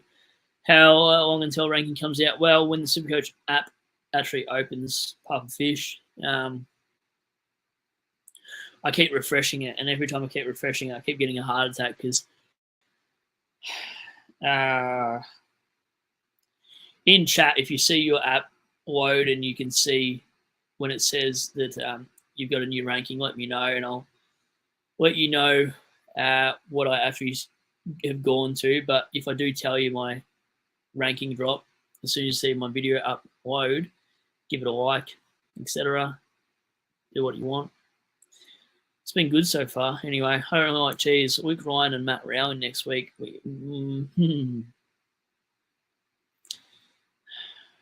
Yeah, imagine if you're like 1K short. That's crazy. I'm not going to beat you if you do that this week, mate. Why don't you just try Ryan Mansell in? So then I'm okay. Sim says, I understood. Fuel, thanks, Sim. Sorry, I tried and then my brain just sort of collapsed because I didn't have a visual in front of me. I'm not looking forward to next Saturday night, Gold Coast v Brisbane. SuperCoach will open at midnight that week. Will it really? Why are they playing so late? Okay. Are you... That's going to be a super late stream too then, Travis, my friend. Wow, yeah, actually, sorry to doubt you for a second, Travis, but I've never known why are they doing a Sunday night game? 7:10. Oh, maybe I go to Richmond Fremantle. Oh, why would I do that to myself? Sarong's going to go nuts, and then everyone will be wondering why I'm cheering for Sarong with the Richmond jumper on. Did Richmond got any good games? When do we play North? If it's a Marvel, we're going to lose that, by the way. I haven't been tipping in SuperCoach, so if you see my tips beside my SuperCoach thing, just know I haven't tipped since round 2. So it's been all the away sides, I think. No. I don't see us winning a game here. Probably against Hawks. Richmond v Hawks, maybe. Oh, I'll actually ask Steve if we can go Richmond Hawks if he wants to go with that game with me. You'll want to, surely. June 15th. Oh, I can't. Oh, can you bring a 1-year-old to the footy? Probably not a good idea. God damn it. I can't even go to Richmond Hawks. Annoying. Notice how did Dylan Moore go? Sorry. How did Dylan Moore go today? Roll ball in 136. Oh, yeah, no, it's a bit of a shout, isn't it? I thought his CBAs and DFS later, and maybe it's something I talk about in one of my videos potentially, but very good shout. If there's any other players that you guys want to talk about, I might go through them at the end of my team review potentially. Puffish, attention everyone, I'm creating an all-Australian weird-ass name team. Already got a few names for everyone. Please send your suggestions, including you, Bradley. All right. Weird name. I'll come back to you. Weird-ass teams. All right. There's probably more people creative than I am for team names. I mean, I thought the Orange team would have been a funny shout, and then I realised 20 other people have the same SuperCoach name, so there's 20 other funny lads out there, and there's way better team names than I can ever come up with. I think Jonas last time sent it in chat, and I couldn't read some of them on screen because they're just too far for me to, yeah. Oh, no, someone wrote the scores are in. Okay, the scores are in. All right, let me have a look. But you got to promise to still view my round review, if that's the case, and still give us a sneaky like, whatever. It's loading. I'm getting nervous. Oh, no. Oh, no. Anyway, what's a good score this week? The previous comment was for Ed. I think 2-4 plus is really good. I don't know why Cheese says one of my all-time favorites, Pubfish, is Jack Hiss. Oh, no, I just read that out. God damn it. I don't really like Cheese. You got me. Pubfish, watching me out there, Brad. Hawks aren't bad enough toys. Oh, well, you wait. I think you guys might be upset that game. My SuperCoach app isn't loading. I don't know if anyone else can see theirs yet, but yeah. Sim says, I didn't even realize there was tipping connected to SuperCoach. Yeah, I think there is. I had to make a separate account. Maybe, I can't remember. But if you're wondering why there's 3s and 4s in my tipping after some round reviews, it's not because I can't tip, it's because I haven't been tipping. I just forget about footy tipping. Like, it just means nothing to me, especially this year. You want to get a tip right, just tip Richmond to lose every game. I can't even get my scores. Oh, no. Chat, do you want me to tell you guys what I scored this week, yes or no? I'll only tell you guys what I scored if I get 10 people in chat say, yes, tell us what you scored. My season ranking is what I meant to say. If you want to hear my season ranking, 10 people in the comments. And how many likes do I get? 400. Hang on. If you want me to tell you early, 4 other people have to sub to my channel to get to 400. 4. I won't do it until 4 others in chat sub to make it 400 round even number as SuperCoach, and then I'll tell you my round ranking and how far bad I did. Until those 4 come out, I'm not going to tell you my ranking, but no one in comments better tell what I want to tell before anything else. I'll be mad. You misunderstood what I'm making an actual AFL side. I'm so confused. How do you have the funding, Puffer Fish? You insane man. Mick Oscar. Mick. I don't get it. Is these team names? Don't just go, what are you doing to me? Oh no, Puffish. I'm making that for someone. Brad, only people who have weird. Ah. Okay. All right. I thought. Yes, so you guys do want to know the round. Well, let me just check if it went to 400. Didn't go to 400. I'm not doing it. I'm on 398. 2 more subs at 400, and I promise you I'll tell you my ranking. You guys know I've delivered with my promises so far. I got Steve on here the other night when he was out for drinks, so I won't lie to you just to get whatever. Yes, or like the vid as well. That'd be nice anyway. Yes, can you tell us? I'm 2 more away for telling you what my round. 1 more away. I'm on 399. Oh no. Anyway, can't be as bad as mine. Brian, I'm one digit away from telling you what I scored. Sitting on 399 is frustrating. Anyway, yes, no. Wait, you don't want to know what my thing is? That's against the grain. Or you're saying no, Craze Fit, that you, yeah. Wild. Sim, top 4% this week. That's insane, mate. That's actually, that's good. What do you score then? Players like side bottom. You got side bottom in your side? Okay, it got to 400. All right, you guys delivered on what you said you would. So I'm not going to be. Okay, so my score for the week 2410 got me to ranking. I'll put it in the comments. It means you got to like the video too, because this is the one that actually goes up on YouTube. The others do not. Ranking. I'll put it in chat.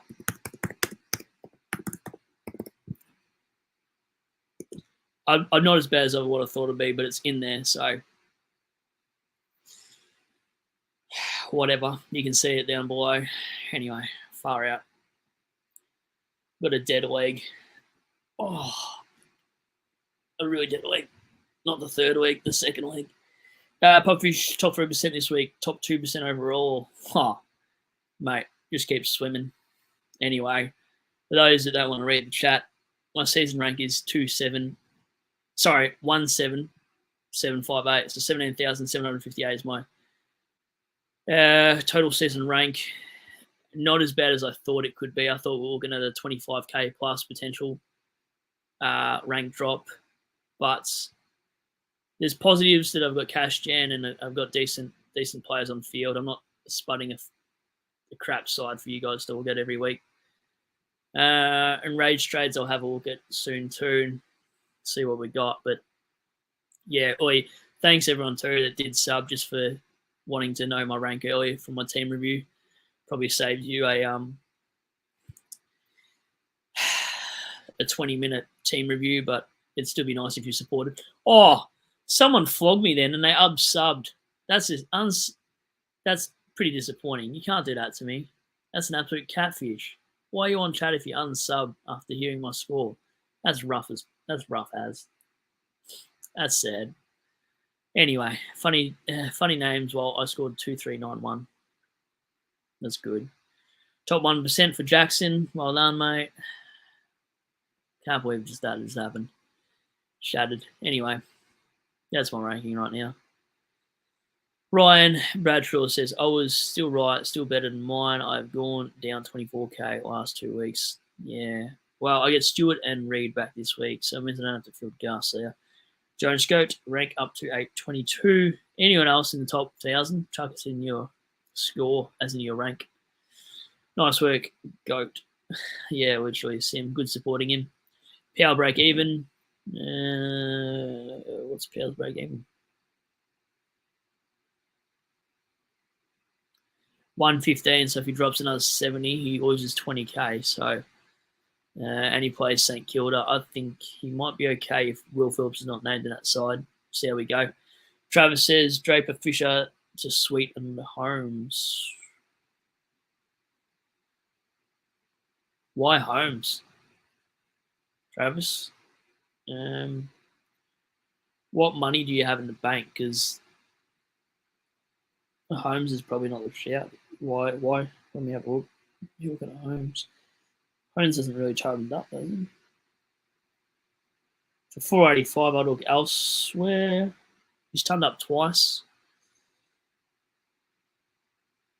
Yeah, I'll have a look at players around his mark, but 485, it's there.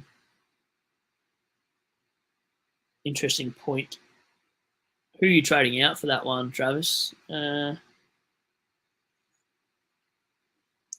that price, I'd rather Harry McKay to 4-9 to get a crap rookie off the 4-9.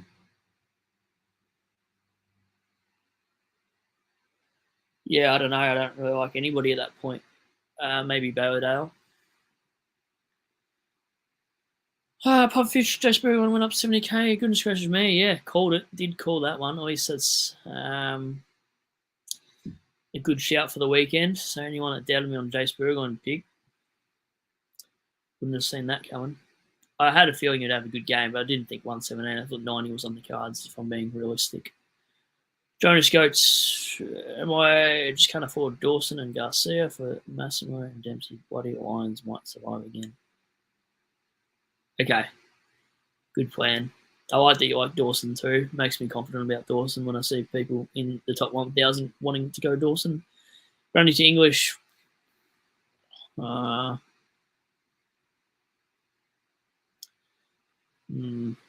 Probably not. I'd probably trade around. If Grundy's your worst trade, probably not. The only Grundy move I'm doing is Grundy the Swede if I wanted to make cash and upgrade elsewhere. But yeah, Jack, don't go Holmes. He's such a roller coaster for me. Yeah, take his advice. He's a bit of a roller coaster. Something in my ear. I don't know what's in my ear. Grundy flip it his buy, you reckon? Yeah, that's probably when you can do it. When's that? Is that? It's not round 12, is it? I don't know. Dylan Moore shout. Yeah, I think he actually is. What's he been doing this year? Yeah, he actually is. Good shout, comment. Sorry, good shout, chat. 462. Couple of 50s in there, but it must be directly to do with CBAs, I'd imagine. I might have a look into it later, and maybe in my team review, if you want me to book through players, in the comments write what players there, and I'll do a separate video before Thursday night, and I'll give my thoughts about those players in a little bit of a detail, maybe a couple of minutes per each player, and I'll actually have a study of those. But yeah, once my YouTube goes up, tell me the player you want me to talk about, and I'll study to see if they're actually worth taking a punt on, like doing more for his price, etc. Especially forward-line players, they're probably more important to talk about than midfielders, because midfielders, you probably get a good idea. Forwards, we sort of got no gauge on. Best defender to get in, there's probably only 4, mate. Sheasel, Houston, Dacos, Stewart when he comes back, Luke Ryan. I'm sure I'm missing somebody there. Elliot Yeo. I mean, what do you do? Nick Martin. Don't think I would touch Whitfield this year. I don't like Whitfield. I like Whitfield if he's 430k. Jonas gone. R1 and Sweet R2 is all you need. Oh, yeah, literally. Jonas, that's literally what you need. I'm about to take a piss in a second. I need it. I'll come back in a minute, but I'm busting like you wouldn't believe. I don't really like Cheese. You interested in Goulden? He's been up and down, and he looks better than his score. Yeah, I actually am now. After watching him, I was going to say live, but yeah. I'll do Stu. I think we hold him, mate, unless the injury report comes out. Houston or Stewart. Stewart at his price point. BRB. Bathroom. I'm just going to write it in chat in case you guys are wondering why it disappeared for a minute.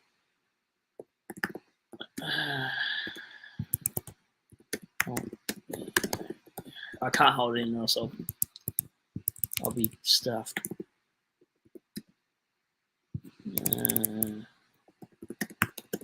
I don't know how to pause streams, and it's be annoying, but be back in a second.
Oh, sorry for those 4 or 5 people that left. I was going to piss myself, and I wasn't going to use a bottle goat. Jonas, that would have been you. No way. Wait, who actually does that? Like, you talking about super coaches? Nah, surely they don't. You must be talking about other streamers. I think I lost a few people, but that's okay. Whatever. I need to go. Man's going to go. Theo asks, Grundy to sweet, Six and the Heaney. Oh, yeah. Yeah, take it and run, Theo. I might have a look at my trade plans in a second. Puffish, guys, give me some last names of current players in my team as well. Help out the pufferfish. Help him out. Phoenix. Is he actually pissing a bottle? Jonas, that's wild. All right, rage trades. I'm going to have a look at my side right now. What am I doing? All right, let's have a look at what Marshall and Sharp look like out on my side. 880k. What do I do? 880k between 2 players if I'm not going to grab a rookie this week. I need your suggestions. I got none. I can barely read a comment out half the time right now, apart from this. Can I think about it next stream? Weird names. I'm not good on the fly with that stuff at all. I'll come back to you, Pufferfish. Sorry for letting you down. I'm going to have a look at my rage trade in a second. Jonas Goat, Kevin Nash, former wrestler, did it on his stream. Yeah, no, I could never do that. I don't have a big enough bottle to do that, Jonas Goat. I'd have to use a bucket so I wouldn't miss. Anyways, don't comment to that. All right, 880k. I'm going to look at some disgusting mid prices potentially if I don't go for a rookie. And these are going to be some awful names I throw out here, so do not judge, but go hard to go home. First one is, oh no, Harry Mackay to get some forward rookies offline. So I could go Marshall and Sharp for Mackay and 400,000, 404,000. Let's have a look at what weird names I'll give you in chat and see if they go off or not. But I'm not touching Miles Bergman, so please no one tell me about that. That's weirder than what I would come up with. I actually like Mackay.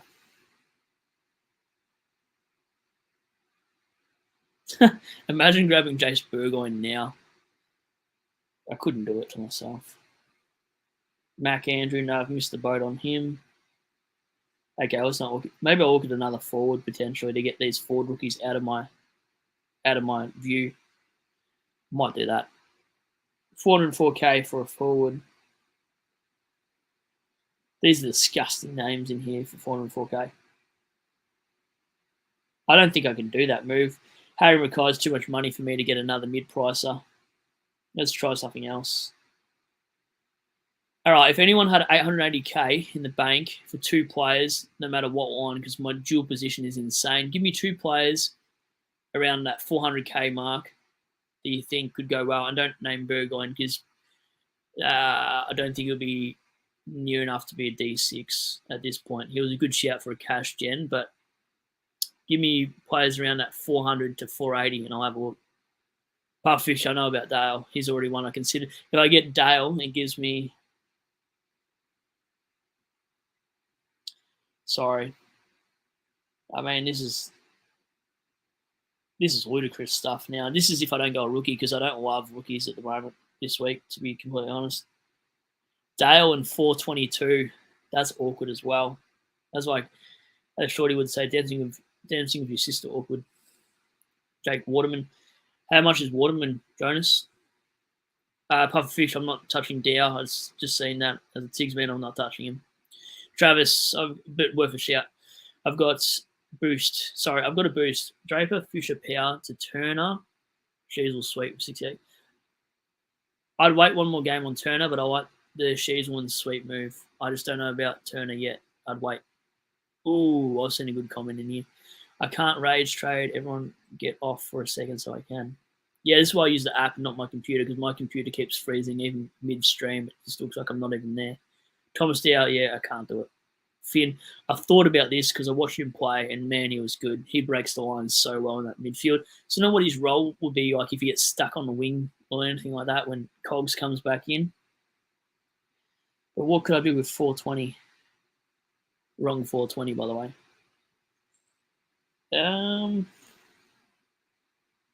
420,000. If I get Bailey Dale, what can I do? Yuck.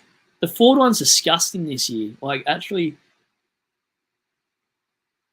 we need help in the forward one. We literally need players to go forward like Bonds or Petrarca, as mentioned before. Imagine going Kyle Langford.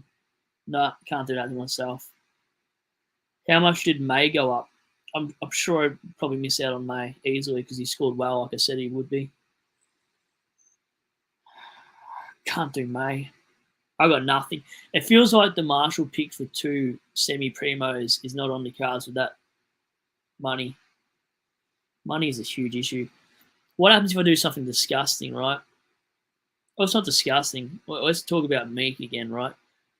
I know it's really sideways, but you're trading a primo that's not even a primo in Marshall, and this is why it's Sunday night rage trade, because it might not be my final move. But what happens if you get Marshall for Meek? Because Meek's doing the same thing. He's averaging a flat 100. He's 450k. Then he gets you 428,000 to muck around. Oh, this is awful. I don't even know what to give in my team review now. I got to do something, and I don't know if I want to hold Marshall. I hate him right now. He's broken my heart. We're getting a lot of love for Dawson, though. I think Dawson's a definite shout. Finn is going to be a gun. I think he will be too. Just don't know if I want to take a punt in the midfield. I don't mind taking a punt in the back and forward line. Dacos or Dawson, Theo? Probably Dacos. Chat, what do you think? But I think Dacos. Out of those two, for sure. Should have went Jason Burgoyne last week. Why didn't I do that? This is all like 420 just gives you nothing. Marshall's lost too much money to do anything with it. God, I hate him. Thanks, Marshall, for doing nothing. Oh, this is even worse. Imagine doing this. What do you think of this? Marshall and Sharp for Meek and Fife. So it means you're playing Sweet at R2 and you've got forward cover. Sorry, you got Jackson as your cover. It could go Marshall and Sharp into Meek and Fife. I feel like this is very sideways, isn't it? Just really sideways play. Or if I facilitate a move with Sharp and Power. I don't know what to do. Sharp and Power, what do they give me?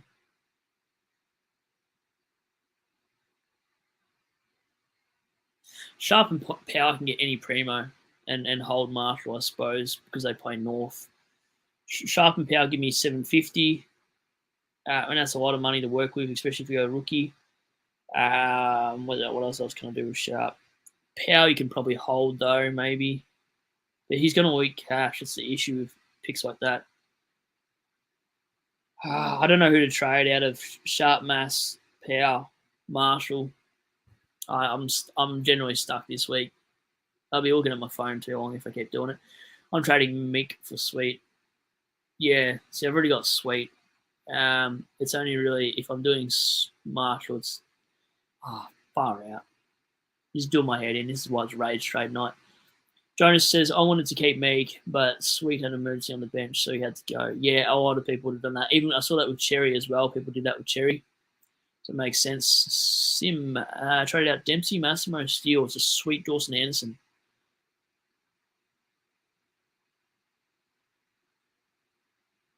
Yeah, it depends on how many trades left you got, but Steele could come good. I'd wait for the injury report on that Steele one. I don't know, Pufferfish. He looked pretty sore. Like, do you reckon he would have turned up if he wasn't injured? Am I overreacting because I was at work and I heard it through the headphones and I almost, I don't know. I don't know if I want to keep Marshall. I'm very undecided on that. I have to maybe hear some other reviews, the people that own Marshall and what they're going to do. Might give me an idea. They might have something left field that we can do with him. Got to do something, though. He does got a nice fixture. That's only an annoying thing. Jonas Say had a bloody 5 for Yo in Carolina last season. Wow.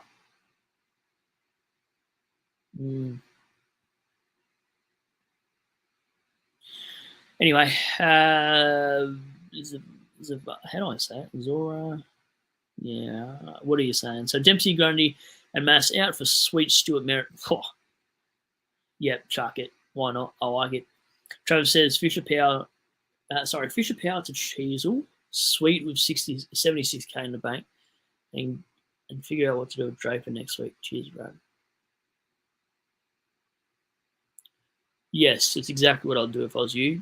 In case Daniel Turner or whatever his name is has a really bad game next week, gets dropped, and then you're stuck with a guy that's not on the bubble. Because that's very potential to happen. But yeah. Rowan is a Kiwi. He will play. Do I want a ruckman playing on one leg, though? Could be dangerous for SuperCoach. Could be. Imagine if he's laid out.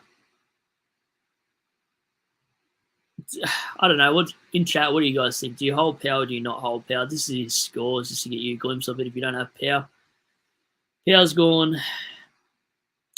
Let's just talk about the last three, because you all get 3-round averages more than anything else. 49, 73, 98. I mean, it's one bad score, I suppose, in the forward line. How much does he lose? He'll lose 20k this week if he scores a 70, so that's not the worst in the world. Sharp, break even of 75. He could probably do that against the Tigers, so I'm not too worried about Sharp's break even. He only lost me 13k. He's made 200,000. I don't know what's more of a priority. That's the hardest thing to look at this side and wonder where you make moves, I guess. I mean, the more logical sense when you're looking at your side is to mainly do Sharp and Massimo to like a 530k player. Let's just have a look at that before I get to questions. Sharp and Mass. Let's get a 123k player so I can just see what it looks like.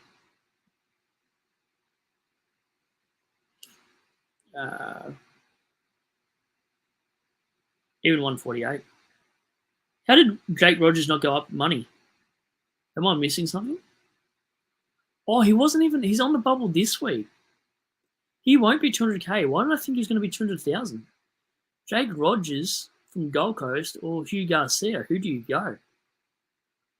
Shit, if I get this as a question, I think I'm going to go Jake Rogers. He showed something today. I know it was West Coast, but that would leave me with 535, or I go Garcia. That would leave me with 550 something. But Garcia just has huge sub risk at some point. Anyway, the question's young, huge, so I better answer these. Anyway, voice. How do you say it? Voice 011. Is it worth having Jordan Sweet at R2 for a few weeks? Yes. Yep. Definitely. Roland, he will start getting a chop out with Hayes starting next week. Oh, so he may lose points anyway. Are you a Saints man? Hayes is back. I can't believe he's back. He's been on that injury front so many times. This cops the worst of him. Oh, I swear if my internet goes out again at some point, I'll hotspot my phone. It keeps glitching because there's so many SuperCoach things going on. Anyway, I don't know what Chief says. Ainsworth was a big miss. Why is that? Jack, did you hear what happened with Wibber and why he was laid out? Yes, I did, but I don't think I can go into it off air. Are you asking on air? Are you asking? Do I also know, or yeah? Because I heard a rumor about a casino, and that's all I'm going to go there. Jonas, problem with Power is there's no forge worth going to. Yeah, I know. That's the issue, isn't it? And they play the Saints, who he probably does all right against. You'd think. The role change this week for Powell. Sorry, Sim says the role changed this week for Power and it looked awful, but Norfolk worse off for it. Yeah, hopefully Clarko's on his way and then he plays in midfield, so I'm not sure. Out Power, Sharp, Nick Martin, Darcy Jones. I think you're going early on Darcy Jones there, mate. So I'd probably, with your follow-up question, go Jake Rogers. Because Darcy Jones only played one game for a 75. Good shout, though. Jackson trading Power for Dawson and collecting 250G. Make the sweet. Yep. Honestly, that sounds good to me. Anyway, Sim. Hopefully Clarkson moves him back in the middle. Yeah, we're talking about Power here, absolutely. Jonas Gorn is bigger VC lock this week. Cats are terrible in ruck. Yeah, that's what makes me think maybe I should go Marshall up to Gorn. Do you think that's a waste of a trade, or do you think that's good because then at least I'm not bleeding points every week? I might still do that, to be honest. I put out a poll today.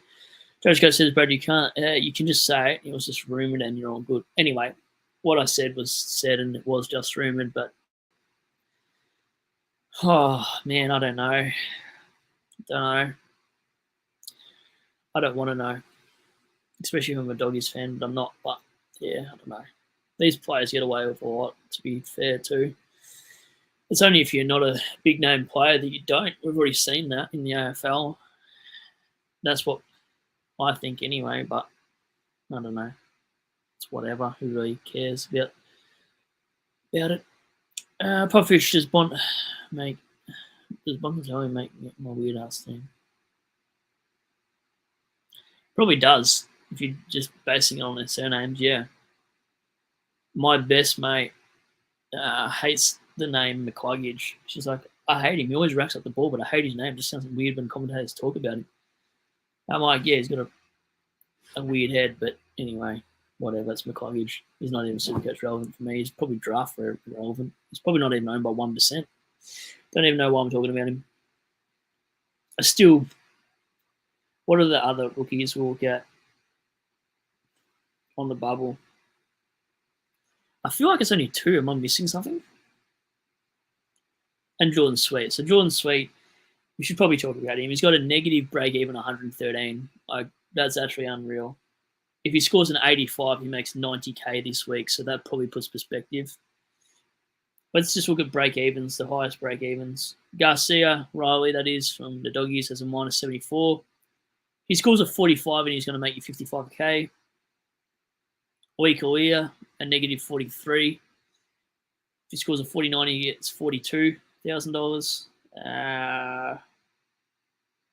Now, all these other ones, like your Will Days, your Patrick Rosses, etc., their break-evens are not as high because they're only on one game.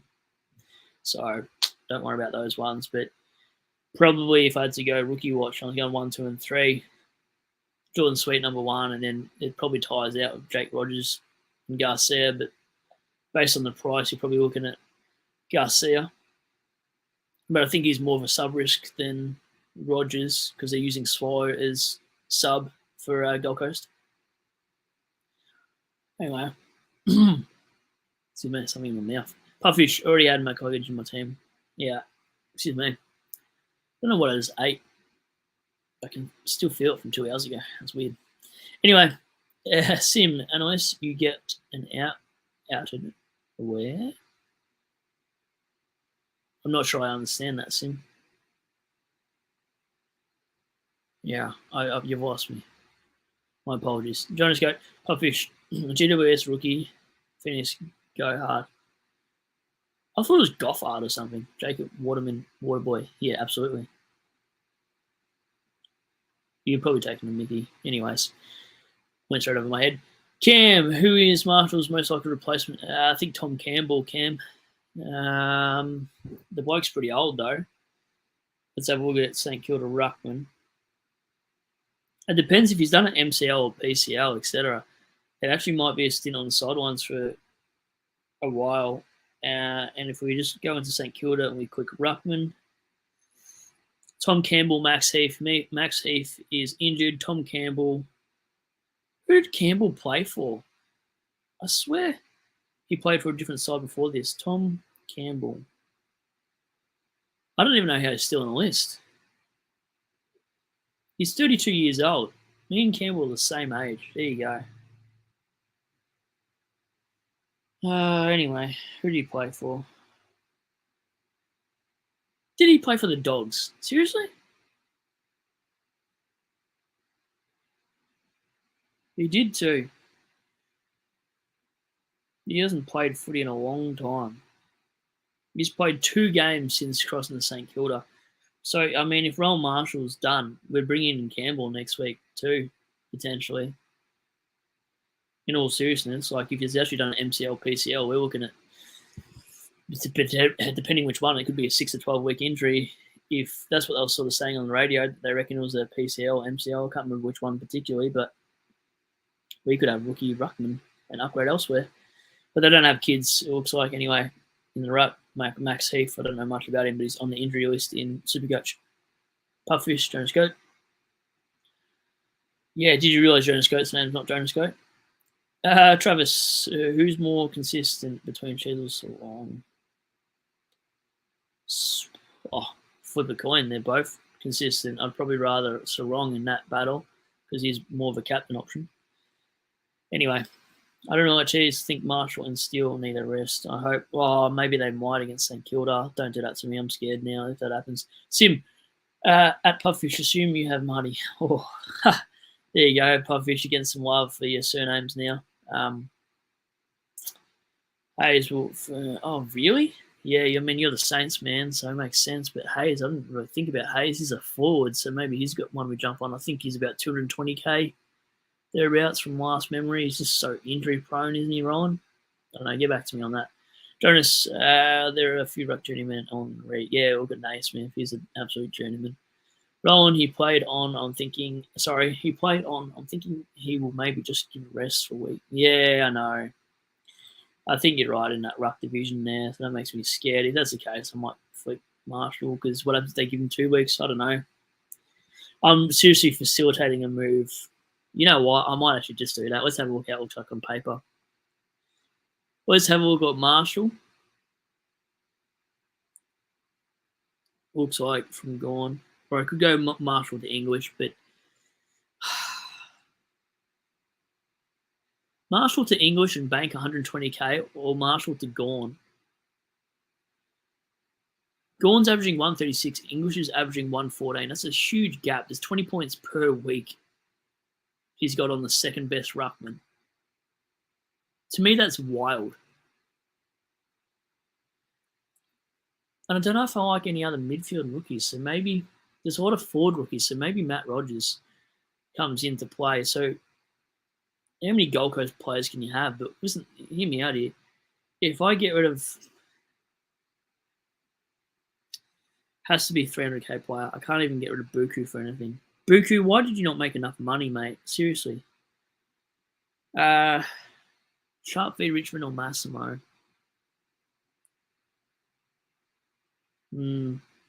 Anyway, this is the plan potentially as well. I could do this.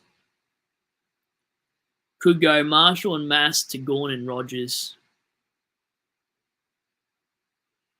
Or I could go Marshall to English and have $200,000 next week. But if I go Marshall to Gawn, I'll have 50k. I can't decide. Gawn just looks so much better in that side for Supercoach, though. And I've already facilitated 2 400k players, and they just look disgusting. So I just don't want to go sideways. This is the week not to do sideways trades. So I harp on about it, and then I'm thinking about getting rid of Marshall for Gawn. Marshall's averaging 99 this year. Gawn's averaging, 150 something? 130. It just feels like 150 when you don't own him. He's got a 3 and 5 round average of 143. That's ridiculous. That's crazy. Would you get Gawn? Wait, what was your question? Sorry, Fred. Would you get Gawn if you didn't already have him? I think I answered your question. I'm thinking about it a lot. I'm overthinking it. Marty Hall for 4 halfback. I reckon he gets a game this week, potentially. He played well in the VFL, by the way. Ralph Smith is a weird name, too. Is he not key position? I thought it was like an intercept roll. Anyway, Theo, trade Howes or Brown. Probably Brown. Howes has more money to make, doesn't he? I assume. We're still looking at weird names in chat. I can see that. I mean, majority of them feel like weird names to me. Let's have a look at weird names of pufferfish potentially. Pufferfish.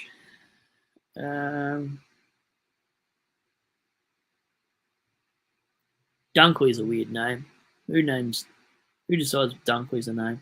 Cherry, the way it's spelt and the way it's said, that's a weird name. McGovern sounds stupid as well. There's a lot of weird names in here. Anyway, you're going to get me sidetracked on and off topic. Puffish, who are we thinking has more weirder? Rashudo Ackermanis. Probably Ackermanis because Rashudo just sounds like it's meant to be a meat. Jonas Rogers 28 will be out of the system real quick. Yep, the 98 is real good for cash in, but I would like to. Yeah, sorry, but I would need a boost to get him instead of Garcia. Yeah. I don't know. What do you guys think in chat? Maybe just type in Garcia or Rogers, just one word. Who would you go out of those two? Put it in chat. We'll get a better idea what people are thinking about those two players. Rogers just, I don't know. I like the look of him. Cam says Tom Campbell has played 56 games. He's now on 14th season. What a survivor. Yeah, absolutely. And you're getting paid AFL money to it for. Cool. Chat is coming through with some of the names. This is what I want to see. Get you more active in there, chat. Fred, if you're going to, if you're going all the time, you can't forget Eagle Smith. Yeah, that sounds familiar. He played for the Tigers. Good one. Good shout. You should know that, Fred, too, because you're a Tigers man clearly in that chat. Who was that player we had in there, Fred, that was an absolute bull about 10 years ago? He was a big unit. I think he was in the same sort of draft as Ben Nason and stuff like that. Anyway, we've drafted some no good players. Every team has. Anyway, Trevor says Dacos VC and Heaney C. Not sure if one will go big against Hawthorn. I don't know anymore. I'm not keen on captaining anyone against Hawthorn because McGuinness will tag. And, yeah, he doesn't do too bad of a job, but it definitely restrict a VCC option. So, yeah, I agree, Travis. I think they're not bad shouts at all. Rogers, so that's one for Rogers so far. Bailey. Hello, Bailey. Keep or trade Sharp. Either or, mate. They're playing Tigers, so he'll be up on the wing against Pickett, McIntosh. I don't know if they'll play Banks there potentially, but Hugo Ralph Smith's been through there, I think, last week. Jeremy Sharp, I think Freo will win that. Big enough ground for him to run up and down it all day, every day, so he might be okay, but it's probably flip a coin. It depends what it brings you in, mate, to be honest with you. Similar, there you go. He doesn't want Rogers or Garcia, so that's fair. Neither. Okay, that's two for neither now. Wow. Bond will pay us back with a big one. I don't think so this week. I don't know. Jeez. Jonas Goat, if Garcia and Rogers are picked, I might get them both. It could be a double downgrade week. I'm just so scared that Garcia will be named sub. When do we find out injury report? Yeah, McLean, we find out Tuesday. Definitely Tuesday. How many more games does Rogers need to play to make cash? One more game, and then he'll make cash. I need a one. How do you say that, Samantha? There you go, Samantha. So only one more game. Theo, Dacos or Merritt? At the price point, you're probably going Dacos. It doesn't make sense to pay $650K for Merritt right now.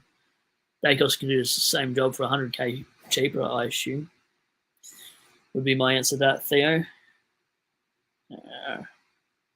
Don't know, but I'd definitely go Dacos if I didn't have him instead. What's the difference between those guys? Let me have a look, just so I know. Collingwood and Essen.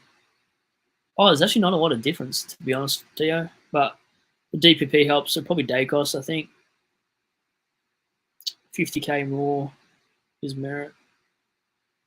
3-rounder for Dacos is 121. 3-rounder for Merritt's 114. I think that might answer it. But then if you look at a 5-round, Dacos is 105 and Merritt's 122. So I don't want to sit in the fence. So I'm just going to say Dacos. Oh, man. Puffish is going wild. He's giving us names. All right, everyone, here's my Australian weird-ass names, current players. Can we leave the chat clear for a couple of secs? It will take it. Wow. I think they've listened to you, Pufferfish, because we've got the line up for the Pufferfish. You've halfback. He's got. Oh mate, do I have to read these out? Nasiah, Wanganeen, Malera, Ralph Smith, Zach Thurcher. That's wild, Pufferfish. You've really been doing this while listening to this at the same time. McCluggage, Steele, Sidewell, Ruben Jimby. Yeah, I'm getting tongue-tied. Half forward, you've got Phoenix, Gothard, Sams, and Cumberland. I'm glad I'm not a commentator. I'd butcher all these. I'd be doing Kelly Underwood things and saying Orange team after the end of seeing these names. Pepper, Wow, Waterman, Jamara, Ugal, Hagen. Glad I don't commentate. Everyone would put it on mute and rather listen to Kelly Underwood. What have we got in the following? We got Cox, Pontelli, Archie. Yep. Rowbottom, GF, Cumming, Sexton. Bro, you really did your homework on this. My internet's lagging for this. Defensive coach. He wasn't a very good defensive player, but yeah, I'll give it to you, Eagle Smith. Midfield Ackermanis coach. Wow. I can't. This is wild. Forward coach, Roughhead. Goldsack. Oh, I forgot about him. Head coach, Uze and Jackson Binns for Jonas's. Pleasure. Okay, we got through that. Like I'm dyslexic or something, but yeah, that's well done, Puffish. You did that in about 20 minutes. Wow. Anyway, any more SuperCoach relevant questions? I didn't realise we've been going for 2 hours. Oh, here we go. Sims playing a part of this too. Every time I see your name, I think about the Sims game, actually. No Graham Johncock as a defensive coach. No, apparently not for Pufferfish. How about McLeod? McLeod's a weird one. Oh, no, it's probably not, is it? Maybe I just think about clouds every time I hear it. Puffish. Sega Smith. Oh, man. But that's one I always get confused with. It reminds me of that Monster Inc. show, Wachowski or whatever it was. Mike, what was his name? Mike Wachowski? That little green alien thing. It looks like Jonas on a Friday night. Anyway. Random as. In chat, write your number one favourite hated player. And I just want to see some names in there. You know who I thought of my number one favourite hated player? I actually hate watching Jack Higgins. He annoys me. Higgins really annoying. Goldsack. He just looks like he'd be a pest on the footy field. How's Dodo not make it somehow? Yeah, I don't know, Fred. I don't know how he didn't make the cut. Anyway, who's your downgrade next week? Probably Rogers because he's got a 98 in there, but Garcia tempting. I just don't know if he's going to be sub or not. I need to plan it out later. Tom Lynch. I miss Tom Lynch. He's such a good player. He's so much hated, but he's such a good freaking player. So underrated. Without him, we're stuffed. Man, you're going to make me miss these Tigers players. Actually, as a Richmond fan, I agree. I hate Higgins. Yeah, Higgins does my head in. I hate watching him. He's so arrogant. Connor Rosie. And he just gets overexcited about nothing half the time. And he gets good goals, but he's just a frustrating player to watch. Connor Rosie, that's also a strange name, Pufferfish, well done. Sim, probably Schultz at the moment, but Higgins, good shout. Yeah, I haven't thought about Lockie Schultz, to be honest. Yes. Yeah, I feel like Higgins is well hated if you don't follow St Kilda. So is Guinea. Guinea's probably got the most hate. I would feel sorry for him, but I don't like him, so I don't feel sorry for him. Oh, Jonas Goat, you hurt my feelings. He's probably the best commentator I've ever heard analyse a game. Listening to Jack Rebolt commentate that game was the best thing I'd heard I can't remember who else in Triple M, if it was who I was listening to, but it was Luke Hodge maybe. I can't remember, but listen to Rewalt he could definitely be coached the way he sees the game. He's talking about the way they switch to play, etc. Mate, I love listening to him. I don't think he's a whinger, to be fair. I think he's just hated because he's so successful. Travis, remember? No, I don't. I was born in 91. How old is this player? Because this is before my time. I started watching footy, well, I don't know, late 90s. How old is this guy? I want to know now.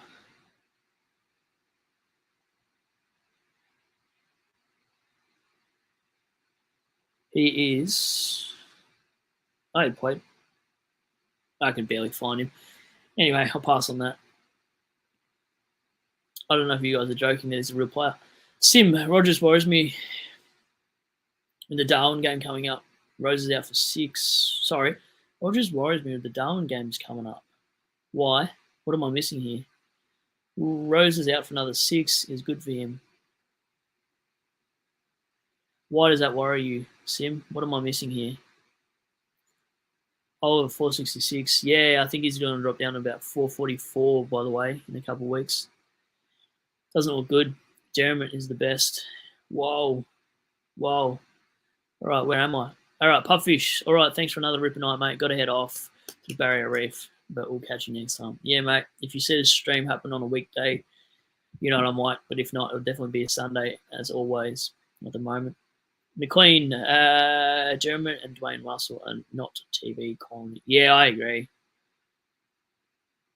Yeah, I still don't mind Dermot, but Dwayne Russell, he can be annoying as, can't he?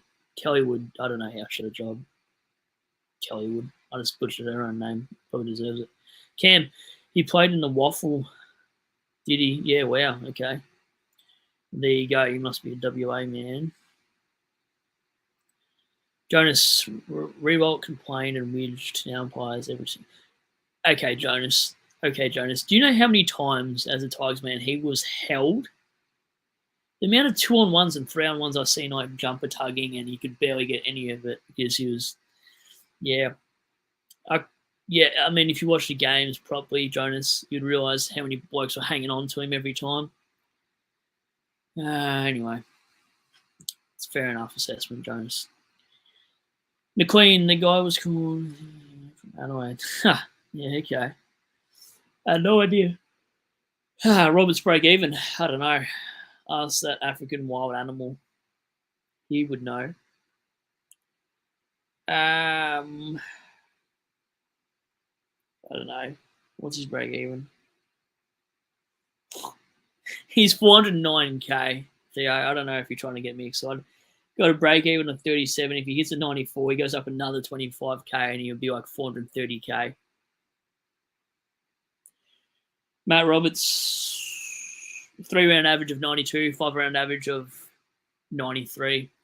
Gotta love Matt Roberts. Shout out. Don't get me excited again. Sim, scores in Darwin tend to be worse. Yeah, I mean, it's the rookie we've got to rely on, so it won't matter too much, surely. How many Darwin games have they got? Played for Essendon too. Yeah, what year did he play? Are we talking 90s, 80s? Yeah, Cam, the rest of the years? Jonas, Ryan Taylor is entertaining on the radio. It sucks. Yeah, I know, isn't he? Triple M team, though, I don't mind it. Like, they're pretty funny to listen to. Like, I was listening to who was on the North Melbourne and Adelaide call? That was actually really funny. Like, I couldn't stop laughing at some of the commentary there. Anyway, Fred says, might just be BT is only... Yeah, I know, he's only good for Roman Bryan, although he's a bit of a... I won't say that. You can be suspect at times, so that's all I'll say. Travis, who do you like listening to between Jack Riewoldt, Nathan Brown, or Richo?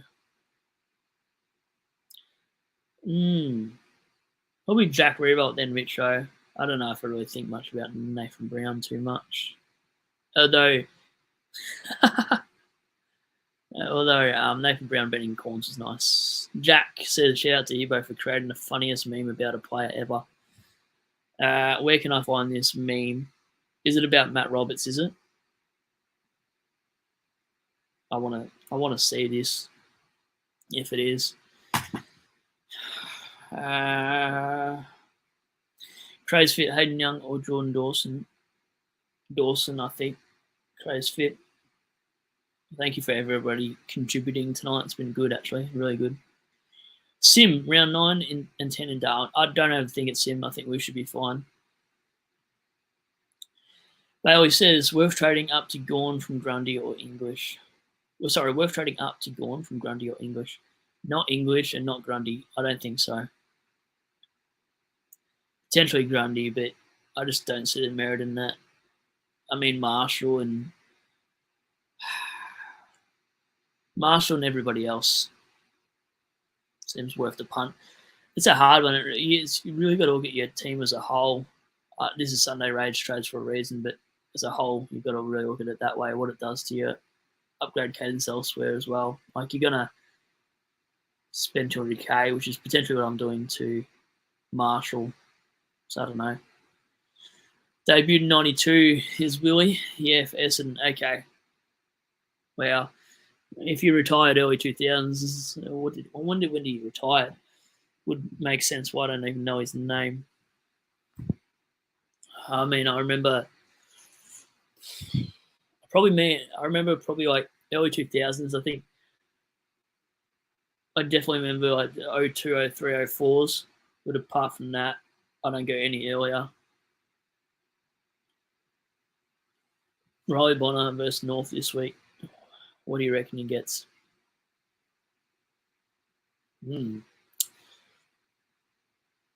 85? 85, I reckon. Subbed. What do you got a channel on? What's his channel about? Interesting. It's definitely interesting when you can see YouTubers that have subscribed to you. You can see their sub count and what they do on other platforms. I haven't looked at it too much yet. But your analytics tell you these things in your account. Anyway, getting off topic again.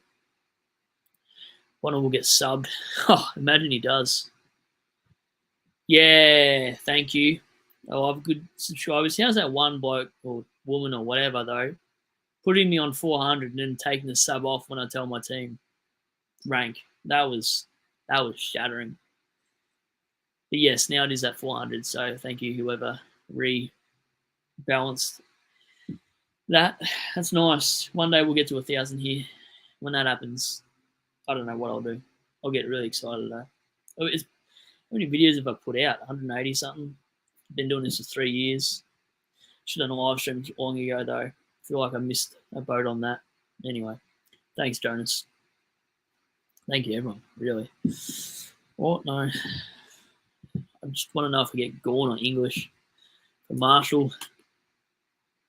Who else looks good for value? What will Clary? The comment was about Clary before for 460,000, but I think his break even's still high. Whoever was talking about him before. Melbourne, what do we got? You know, he scored an 82 as well. Like, it's nothing to get excited about, is it? Break even of 120 still, in case anyone's on Oliver watch. If he gets another, let's say he gets 78, which is probably more than likely, against the Cats, he will go to 447,000. That's more so that where it's at. And then he scores another 79, he'll go to 438. If he continues like that 79 whatever range, he'll be about, wow, no way. They're predicting him to go low as 400k, but he's probably worth a shout after the Geelong and Carlton game. Have a look at him, what his price is at West Coast. If he really actually projects to go 78, 79, against West Coast, it'll be 428,000. That could be a shout. But I don't think we can go yet. I know a lot of people did go early on him, though, and thought he'd go all right against the Tigers. I'm surprised Tracker didn't go huge against Tigers, though, on the Wednesday night. Very surprised. I think On Footy Fan, there's a tagged symbol, so it's annoying that coaches keep tagging. Sorry. Nearboy 55 YT. What primo should I go? Should I look at? Dacos, McGovern, Baylor, Nick Martin. What do you reckon?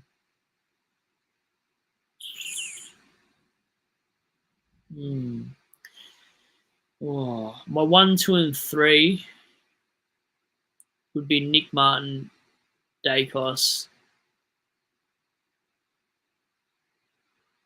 McGovern, Dale. That would be it. All right. Jonas, what do we got? Ooh, I just got off the comment, Jonas. Content creators also the same thing. Go with gut. Most people get a gut for.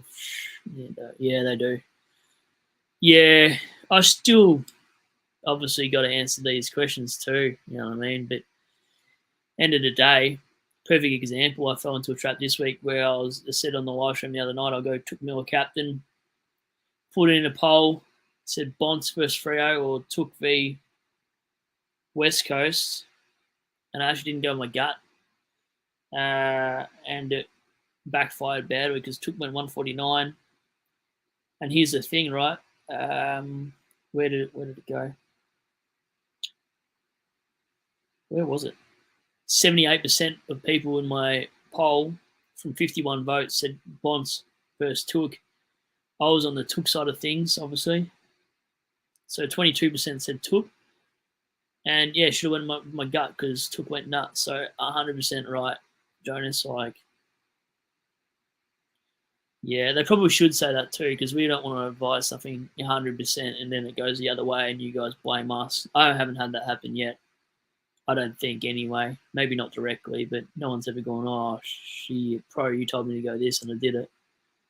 I'm just going based off the eye test. I don't really base it off statistics. That's the other thing. I generally watch the game, so if I'm giving you my opinion, it's not by a statistical view. It's what I see. Obviously, somewhat statistical, but I watch most of the games anyway when I get a chance. So, yeah, a hard one. I don't know how many bad ones I've given off, but hopefully more good than bad. I can't either. I don't know. I think this is the play, and I think I should explain this quite well. So give me a minute to explain this.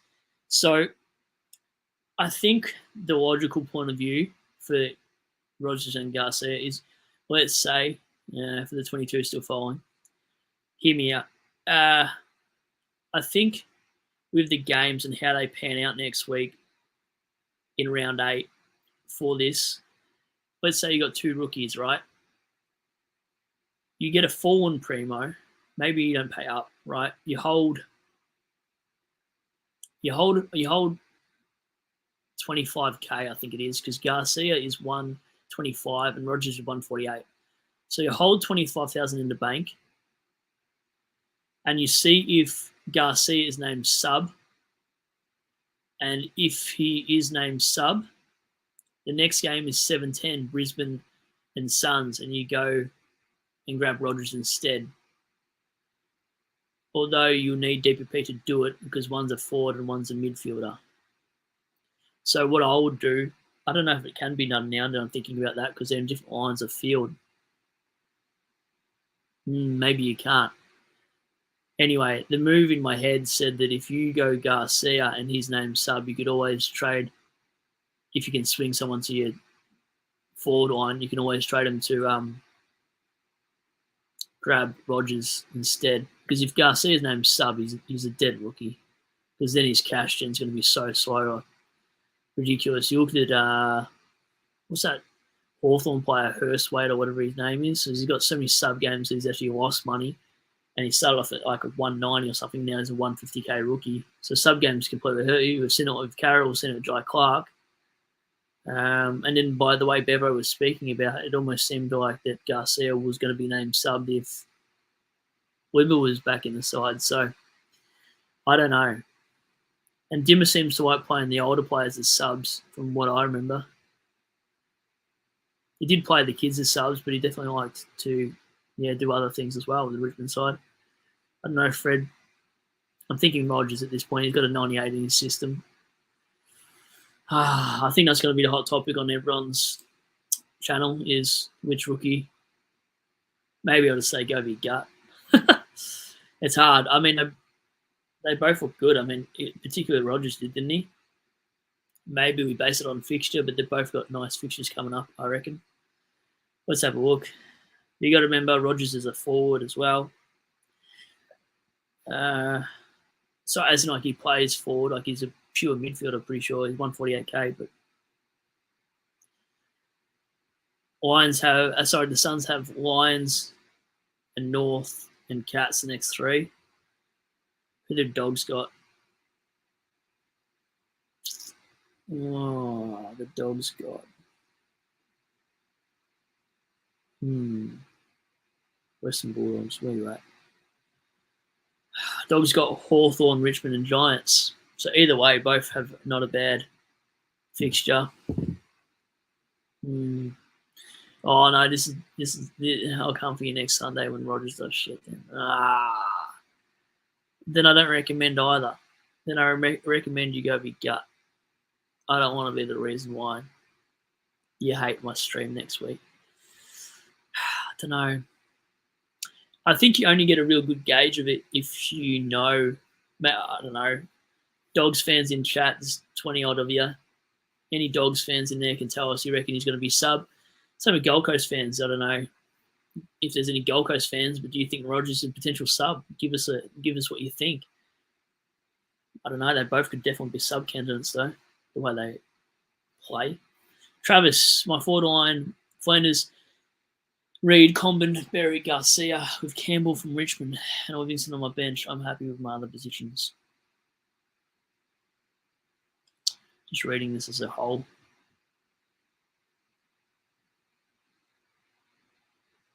It's actually a pretty good forward line, to be honest with you, mate. Like, Berry's been playing all right. As much as I give Berry stick, he's actually not bad. Garcia, I'm assuming you mean the St Kilda Garcia, though. Not a bad side, though. They both look better than Biggie Drury types. Yeah, that's why I didn't go either of them. Drury, yuck, and then Biggie, yuck. So definitely a shout there, Jonas. Oh, what time will I go to? It's already 9 o'clock. I don't know. I want to really play with my team, but I don't want to do it on air because I just keep looking down at my phone for too long. Still don't know what I'm going to do on my side. I can't believe I got rid of Zach Williams after thinking he's going to be weighed out, though. Zach Williams plays and scores an 80. That hurts. Hopefully he gets injured next week. Not actually, but you know what I mean. Frustrating hold. Sorry, frustrating non-hold, but you got to upgrade your side. Yeah, charge. 2140. My ranking went out. I dropped 10k, I think. So it could be worse. I think, 17,000 here isn't too bad. I have to look where everybody else is too, some of the other big dogs, and see where they fall if I'm around the mark. Not that it matters because I'm only doing it for my own point of view. I'm not doing it to compete with them. Anyway, dropped out to 17,758. So I lost 9,000 rankings. Team value doesn't matter too much now, I don't think. I mean, I got good cash gen, so it's 12.7 million. My score for the week was top 42%, which is definitely not good. And I lost 8 leagues. So I only won 3 leagues. So yeah, that's pretty annoying, to be honest. I don't know. But Sarong is probably my captain choice this week. Taj says, I swapped Walsh for Dawson last minute. Pretty happy. Yeah, you'd be even happier to know that Dawson spent 17 minutes on the bench in the last quarter, so he could have went 160. So Dawson's a great pick. Sicily, yeah, I don't hate it, but Ross, I'm not sure I'd go there. He gives away a lot of free kicks. What is he priced at? Let me have a look for you, Ross. I know his scoring's been okay. Like, he's had one poor game, I believe. Hawthorn, defenders. Maybe not, Ross. He's averaging 92 SuperCoach points.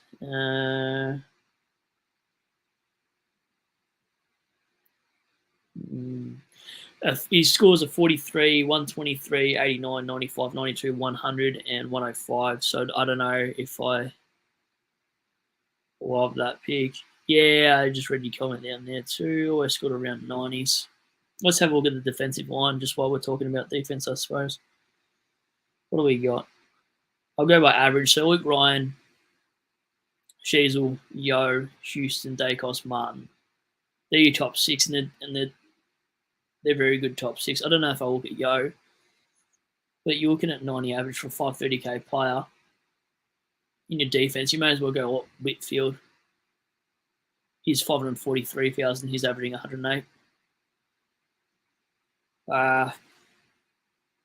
McGovern's averaging 106 for 515k. So there's better players around that.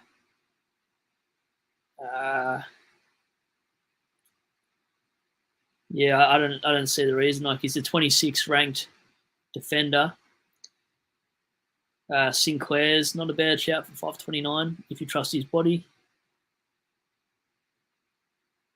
Yeah, my general thoughts on that is I'd rather get McGovern or Whitfield, even though I'm not a huge fan of them, or even Andrew McGrath, however you say it. Not Cecily in that price. Oh, okay, Fred. What do we got? Who is the two most important outs of McGuinness? McGuinness. Why do you come? Do you know about the Hawthorn McGuinness? Out of McGuinness, Sharp, Dempsey, or Seth Campbell? I haven't seen McGuinness in any size to know what his break even is. I'll have a look at all four players for you. Okay. So what do you got? McGuinness is Hawthorn.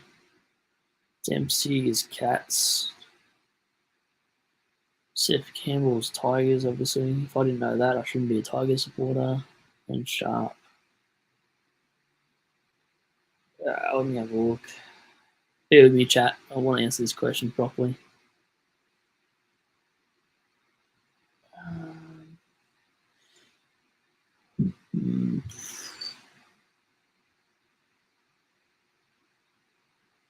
Probably Seth Campbell. What did Seth Campbell get on the weekend? Well, McGuinness is at the chopping. He's 300k, Fred. So probably. Oh, he's done all right, though. That's a really tough question, honestly.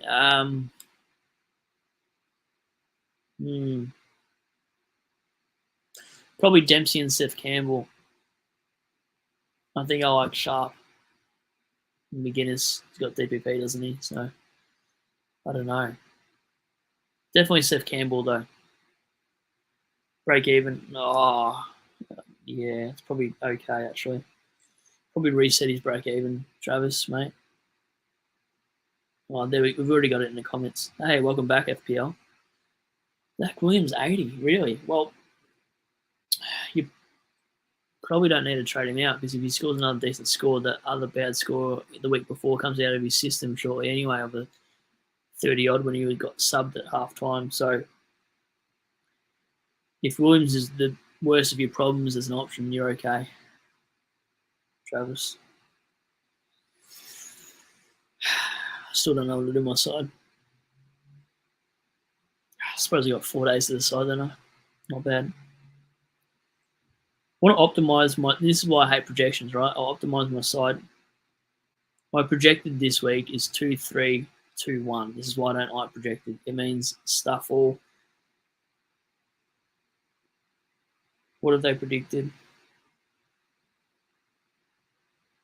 They predicted Dacos to do a 93. This is why I hate it.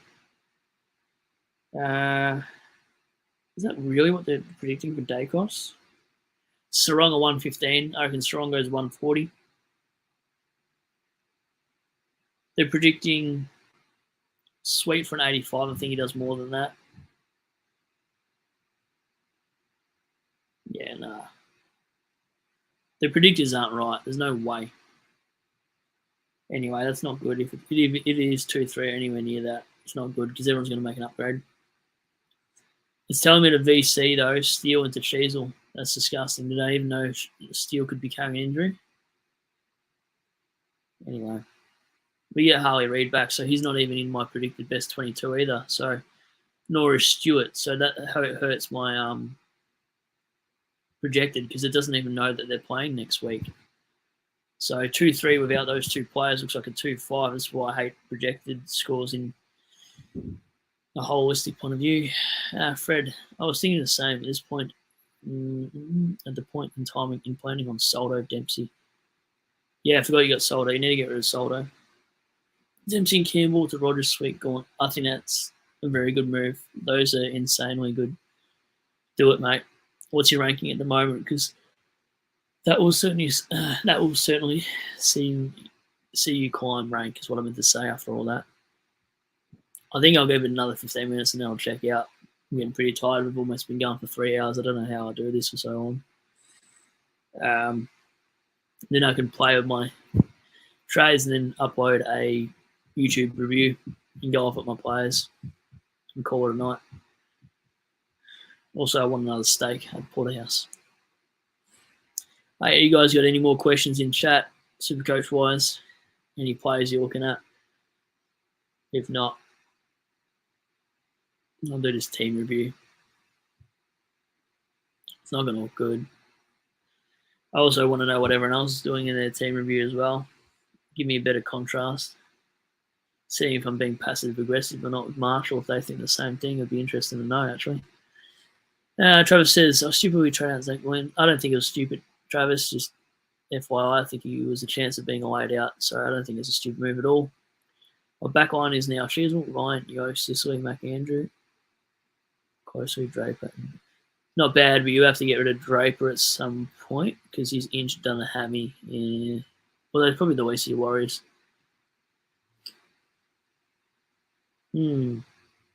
Charge ask, is Fife an option? Yeah, I think he is, unfortunately. As much as I hate to say it. I just don't know if I want to pay 400k for him. Fred, I'm at like 90,000 first year doing SuperCoach, so I started a pretty rough team and took a few weeks, honestly. Yes, okay, Fred. That's fine, mate. It's your first year and you're just doing it for fun anyway. It definitely doesn't matter, and you've got a cool thumbnail as that tiger, so it's fine. Yep. You'll definitely get better at it the more you play this game and the more you trade. Just don't point and chase with players that are relevant to SuperCoach. That's for sure. Anyway, FPL, what's going on, mate? Good to see you're back, that's for sure. Sweet is coming as my R3. Yep. A negative break even of 113. He's going to make a huge amount of cash. I think 100% of sides should trade him in somehow. Even you got Nate Smith, like the guy's going to make you so much money, it's ridiculous. And he might cover you for the buys as well. If you've got anyone really, he'll cover you for the buys. He might even be a hold over that period, potentially. But as soon as he's named in the side of Soldo, you're probably culling him. It'd be funny though if Sweet took Soldo's spot and Soldo had to go to the Sandford to compete for his spot because he's playing like he did last week. Soldo ain't getting in anytime soon. Has Soldo actually ever produced a 130?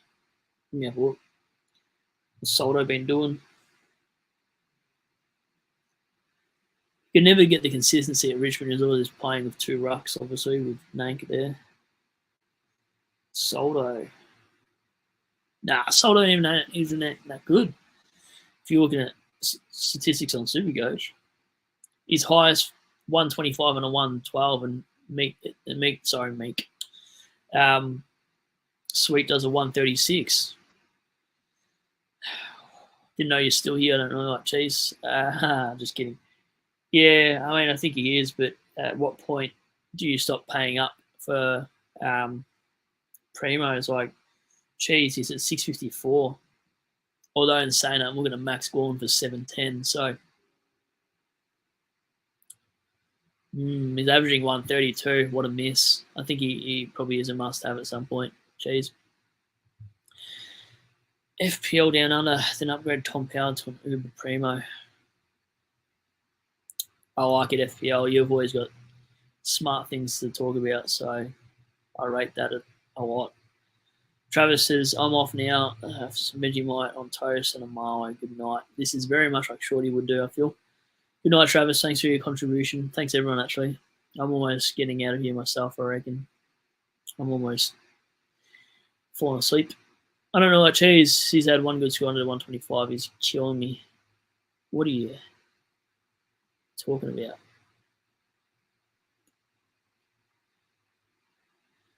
Oh, you're talking about Rao. Yeah, I know. He's killing everyone. Honestly, he is.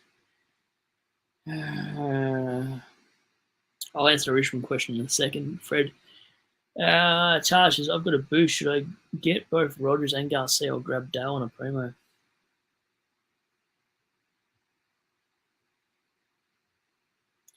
Four. What's your primo consist of? I actually like Dale and a primo better than those two rookies, to be honest. Do you think Uze will keep playing Naismith? No, I don't think he will.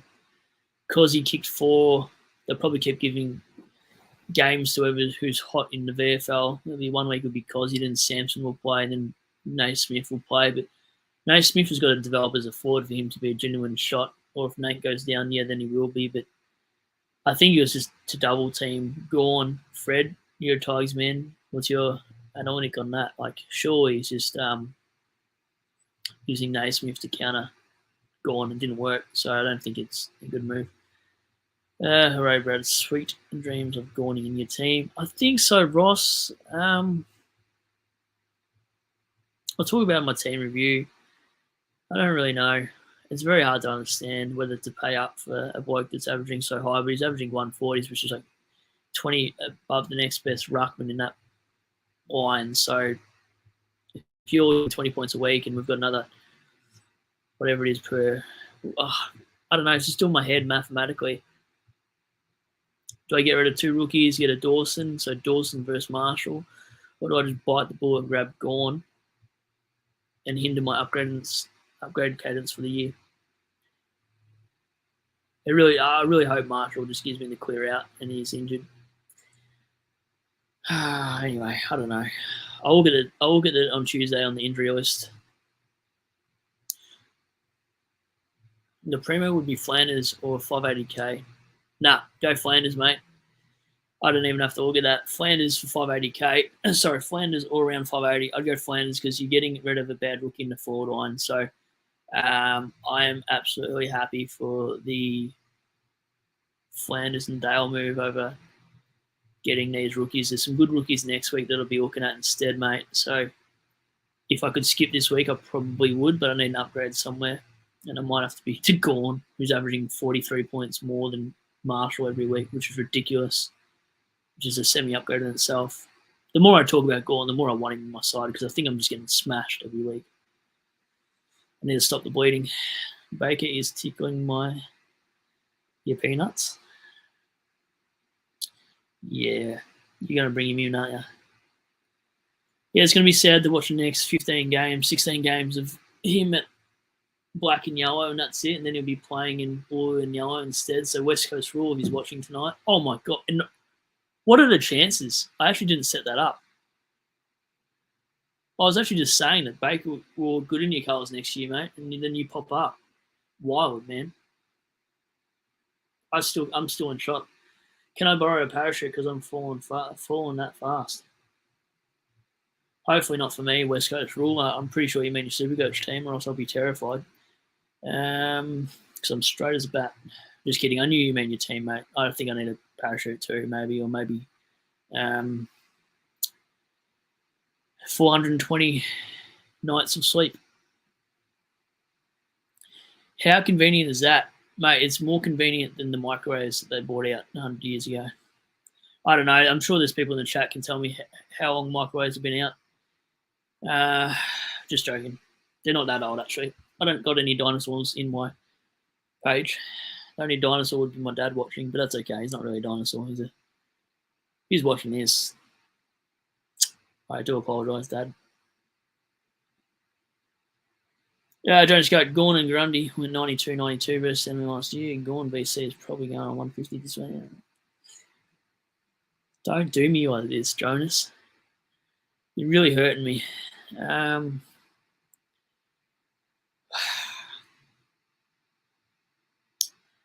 don't know, chat. Let me know. Do I go Marshall for Gorn? If you think so, just write Gorn. If you think I should do 2 rookies and a primo, write primo.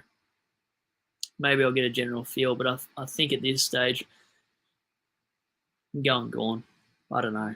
I'm scared the more you tell me about this stuff, Jonas and everyone else. West Coast Rule says, I think Frere is ahead of Baker Chase. Really? Yeah, man, if they get Baker, mate, if they get Baker, I'm terrified. I don't know what cheese. Sam Draper forward option, goal soon. Body shut down.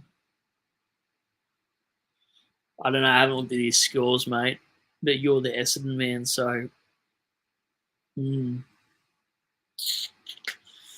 Yeah, I don't know. I don't like Draper. Ozjan. Bloody Hawthorn supporter again. Kidding. Hey, Brad, how'd you go? Yeah, 2140 for me. Pushed out to 17K ranking. No Gorn and C want for me. Yeah, I'm exactly the same boat, funnily enough. So, yep, we're sinking like Titanic. I'm like Jack at the moment, really. Dead inside. Ben, not bed. Gorn. Yeah, oh, man. See, now you make me want to get Gorn, Ben. What are you doing to me?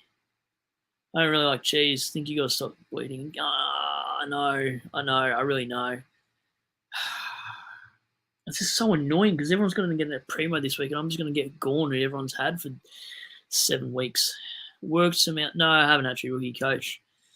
The chat looks like it should be Marshall to Gorn instead of 2 rookies to a primo, which is absolutely sideways. But like I said, the last 10, 15, 20, 400 hours, Gorn's 40 points up on Marshall every week. So for me, rookie coach, I might stop the bleeding and have a decent VC option every week.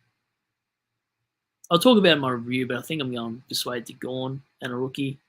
Rogers or Garcia, rookie coach, well, you've got a channel now, so what are your takes, mate, on Marshall to Gorn and Garcia and Rogers? How do you see it? Do you see Rogers better?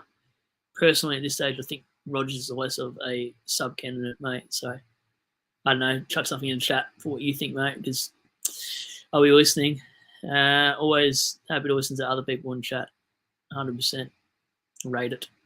Ozjan, I am skipping Gorn 2 more weeks. Oh, it scares me just thinking about doing that. Just praying the Geelong game and after Carlton.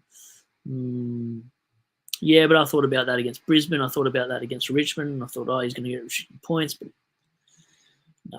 Jonas Goat, Frere have 3 first-round picks to give. Yet they better give 1 to Baker because he's certainly worth it. FPL down under. I know I should definitely go Gorn. Don't anti-pod Gorn. It's not that I'm trying to anti-pod by any means. It means I could get. It means next week I could have Marshall and Dawson be Gorn. If I upgrade 2 rookies, I could get Dawson. Or I could go Gorn and a rookie from Mass and Marshall. I don't know. I've got to really heavily consider this in my. But Gorn, the only reason you want to pay up for Gorn is he's a huge VC option, a huge captain option.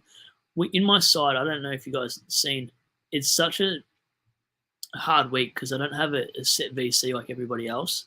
So I'm looking at Sarongs, I'm looking at Bontempellis, I'm looking at all these other guys, but Gorn's already gone 160, so then you're scared into who has the highest ceiling for the VC, because every VC you take has got to be a ceiling player. It can't be a guy that just averages 120, you know what I mean? So your VC has to have some scope, like a real scope for you to take it. Houston 107, I thought he had another big game in him, Saints League. Points to defenders, we don't stop hearing it, and I thought, you know what, this is another 140 game, so the only reason why I'd facilitate Gorn over English for the extra 100K is for the captain options. That he's punching out 160s. Like, bro, no one's getting close to 160s and 170s. How many has he got? 2, 3? We're only 7 games in. Such a miss. I just saw the injury in that round 0 and I thought, doesn't look good to me. Should have watched the game properly. I think I was at work. Stuff Gorn. but I think I might bring him in, mate. Anyway, enough about Gawn for now. Ben, do we go Grundy to Sweet, Naismith to Sweet? Gawn at R1.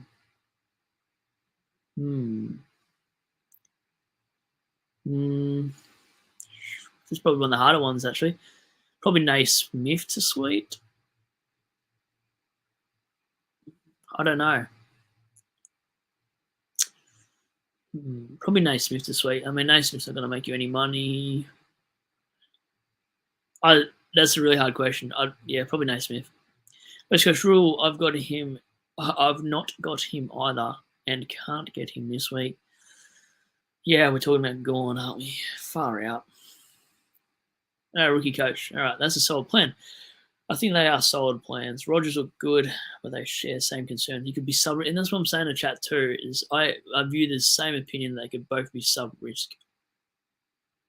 But Hardwick is clearly rewarding good performance with field time. Yeah, I agree. It's been my whole take for the last 2 hours when I've been asked about both these guys. And that's why I can't give anyone a clear opinion. Anyway, Fred, is Gawn's price going to keep? Nah, I mean, it surely stops at about 730, 750, I think. I don't know. It's not really that I'm concerned about now. He's not going to drop a bad game for me to get him until round 18 if he drops a bad game, is he? Like, what's his run? I'll get to this question in a second, but... So this is Gawn's numbers, chat. I mean, you guys won't really care because you've got him. 54% of the competition own him. You should be higher than that. I'm one of the idiots. He's gone. This is his low to high. Don't talk about his 72 though, because that wasn't when it even included. 113, 129, 138, 162, 162, 177. So he's gone 160 plus 3 times in a row. He's got Geelong, Carlton, West Coast. Oh.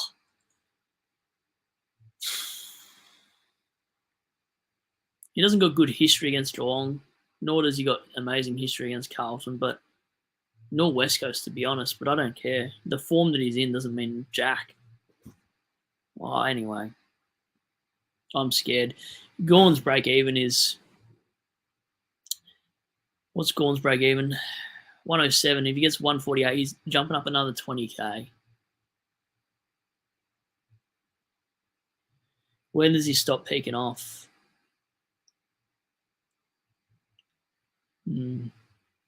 He's capped off at around 720-ish, so I'm probably paying for his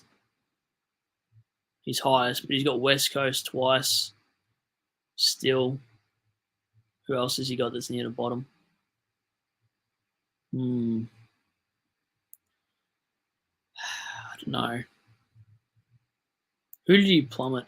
So he did huge score on Port and Dogs and Tigers. Does he play any of them? He plays Dogs again in round 21, so that's not good for non-owners. And he plays Port Adelaide again as well the next game after that. I don't know. Gawn just looks so much better in the side as a VC option. Could go Gawn into Sarong this week if I wanted to. Anyway, what do we got? Did I just miss a question? I think I did. I don't know. Cheers, my apologies. I know we want to get idiots like Power and Dempsey out, but no forward line options available. Who do we get? Just stack mids and backs. I think so, but the shout out tonight has been that Hawthorn player. Excuse me. And I'll have to look if it's a role change too. Who was his name? Why have we gone blank? The one that looks like a kid. Hawthorn forwards. Dylan Moore. Far out. Sorry, Hawthorn supporters in chat. Dylan Moore, I think, is the shout of the night I've seen. You guys come up with some good stuff. I think it's a role change. I have to look at the DFS CBAs tomorrow. FPL, Gawn is dominating due to the rough change process. I think so too. FPL, honestly. He's dominating because he's just... I don't call any player GOAT, but he is one of the GOATs. Like, it's rare that I use that term apart from talking about Jonas's team name or YouTube name, but Max Gawn is the best ruckman I've seen in years. Before that, who are we talking? Dean Cox, Aaron Sanderlands? I haven't seen anyone dominate like... They're the three of the last 20 years, surely. Brad Ottens was was pretty damn good too when he wasn't injured. Anyway, Gawn's just such a level above every other ruckman. Anyway, Rodney, nice to see you, mate. I don't think I've seen you in chat before. I don't think. Yeah, there you go. I didn't read this chat before that, but thank you. This is great. I love this chat. So insightful. Doing more. 462k, average 94.91 the last 2 years. Only 5 players averaging 100. 3-round average of 103. There you go, chat. Rodney's your man. Thank you, Rodney, for that. That's like worth 100 SuperCoach points right there. Gawn got points for seeing that comment. FPL Down Under, even though it wasn't his shout, says, too early to go, Ozjan. We will find out. Yeah, exactly. I think I've said that a lot about Tuesday being the injury list. But that's okay. I don't mind.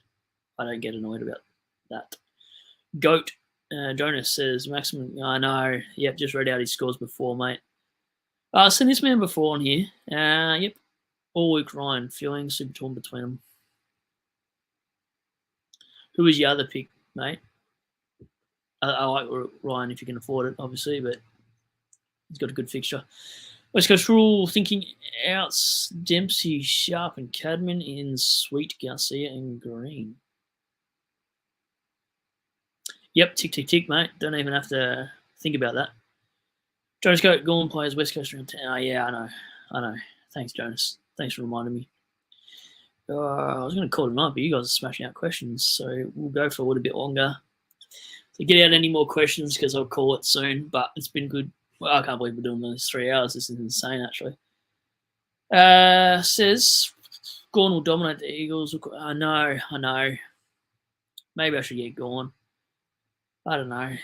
When I do my team review, let me know what you guys think of trade plans should be, because then you get my team as a holistic point of view, and you can let me know your thoughts and whatever. And give this live stream a like as well, by the way, and a sub if you haven't already. Also, yeah. Anyway, enough about that. I've mentioned it one too many times. Rookie coach. I'm looking at Grundy to English, and Sexton to Sweet. Swing Wiverson in the forward. Yeah, I might have to do a how-to do that as well, because a lot of people will do that, but I don't think they know how to. So I'd love to show them, actually. But I like those moves, rookie coach. Well done.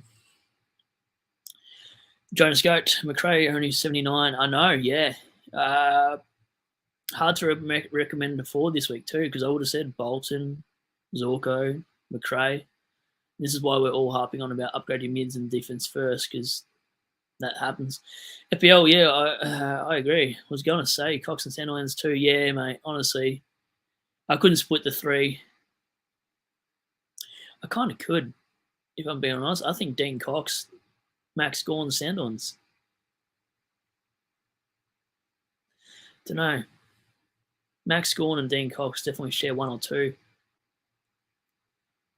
If Gawn could work on his kicking for set shot, but he's certainly clunksome. They're both all 3 good.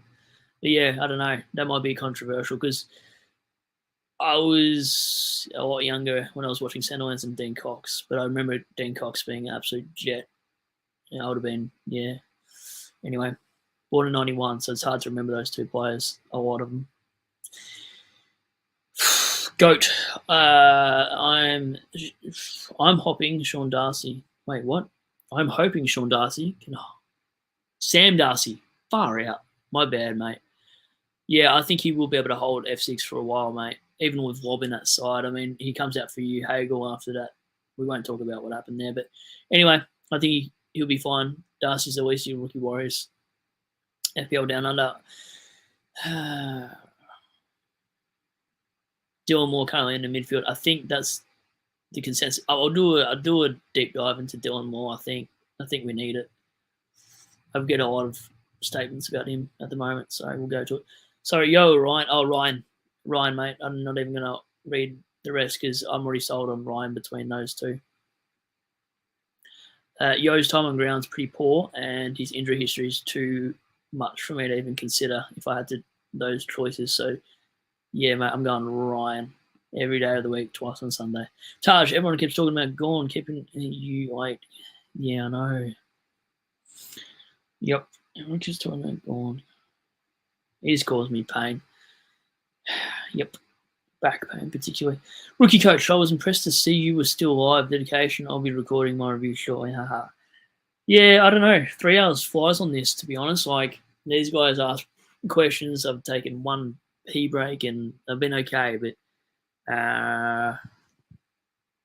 yeah, my phone hasn't gone off, so that's pretty sad. Anyway, saw my mates today, so I missed half a game, but that's okay. I don't know. Geez, definitely Ryan played and scored well. Yeah, I know. I don't even know how he got a 106, and I'm pretty salty about that. Let's go. Massimo is literally averaging 82 with break even 45. Excuse me. Left on the bench for a long stretch, subbed out and rested. Hard to trust. Hard to trust for probably, but trying for cash. Yeah, it's my issue too. Jones go, like, he's just going to be a waste of cash if he's going to be sub or not. So we just don't know. We don't know. Cam, you're right. First, really, thank you. Dean Cox for second goal and Sandilands third, but over the journey, no ruckman ever beat Sandilands in straight. And straight out of ruck contest. Yeah, this was my memory of it too. Cam, now they're on about these ruckmen. I remember Dean Cox just dominating games. He was like literally a match winner, like you see Gorn these days. Sandilands, I remember in tap outs would just dominate because he's such a mammoth of a man. But Dean Cox could do everything. That guy was a freak. Yeah, I don't know. I just remember him dominating, especially v Sydney and whatever. And I loved watching the West Coast and Sydney games early in 03, 04. Wait, 03. No, 03 was Brisbane, sorry. When was it? When did they play? It was early 2000s. I'm blanking out bad. 06, and then they've had the rematch. Somebody help me here. Oh, man. It's been a long time since watching those one. I wonder, who do you reckon the toughest player, and there's a few older gentlemen in the chat here, who do you reckon is the toughest player to ever play? I feel I can get a lot of Barry Hall comments in there. But who was the toughest player you ever seen, just ever? I'm talking puts a head over the ball, just hit a pack, came out, and you're like, how the hell are they still alive? Anyway, Ozjan, Spot Everett, the GOAT ruckman of 04. Wow, now you're bringing it back. I vaguely remember that game. I've still got it somewhere too, actually. How bad are the AFL games, though, on PlayStation? Like, bro, PlayStation 5 playing those AFL games is shocking. Maybe we should start playing those so I can see Richmond games win. Anyway, Jones Coat Cox got a lot of rest while he played with Nick Nat. My cat is at the door. Give me 2 seconds. Ginnivan, surely not the toughest player you've ever seen. You pull my leg. Give me 2 seconds.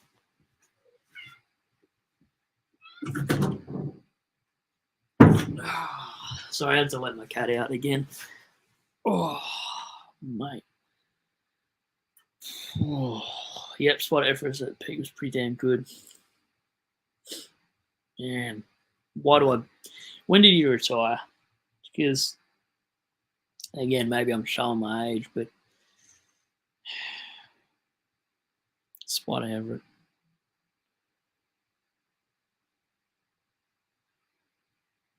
Bro, he's 49. Jonas,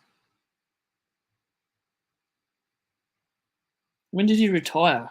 Wow. It's been a long time. Spider. When did you retire, buddy? 2008. This is why I don't remember.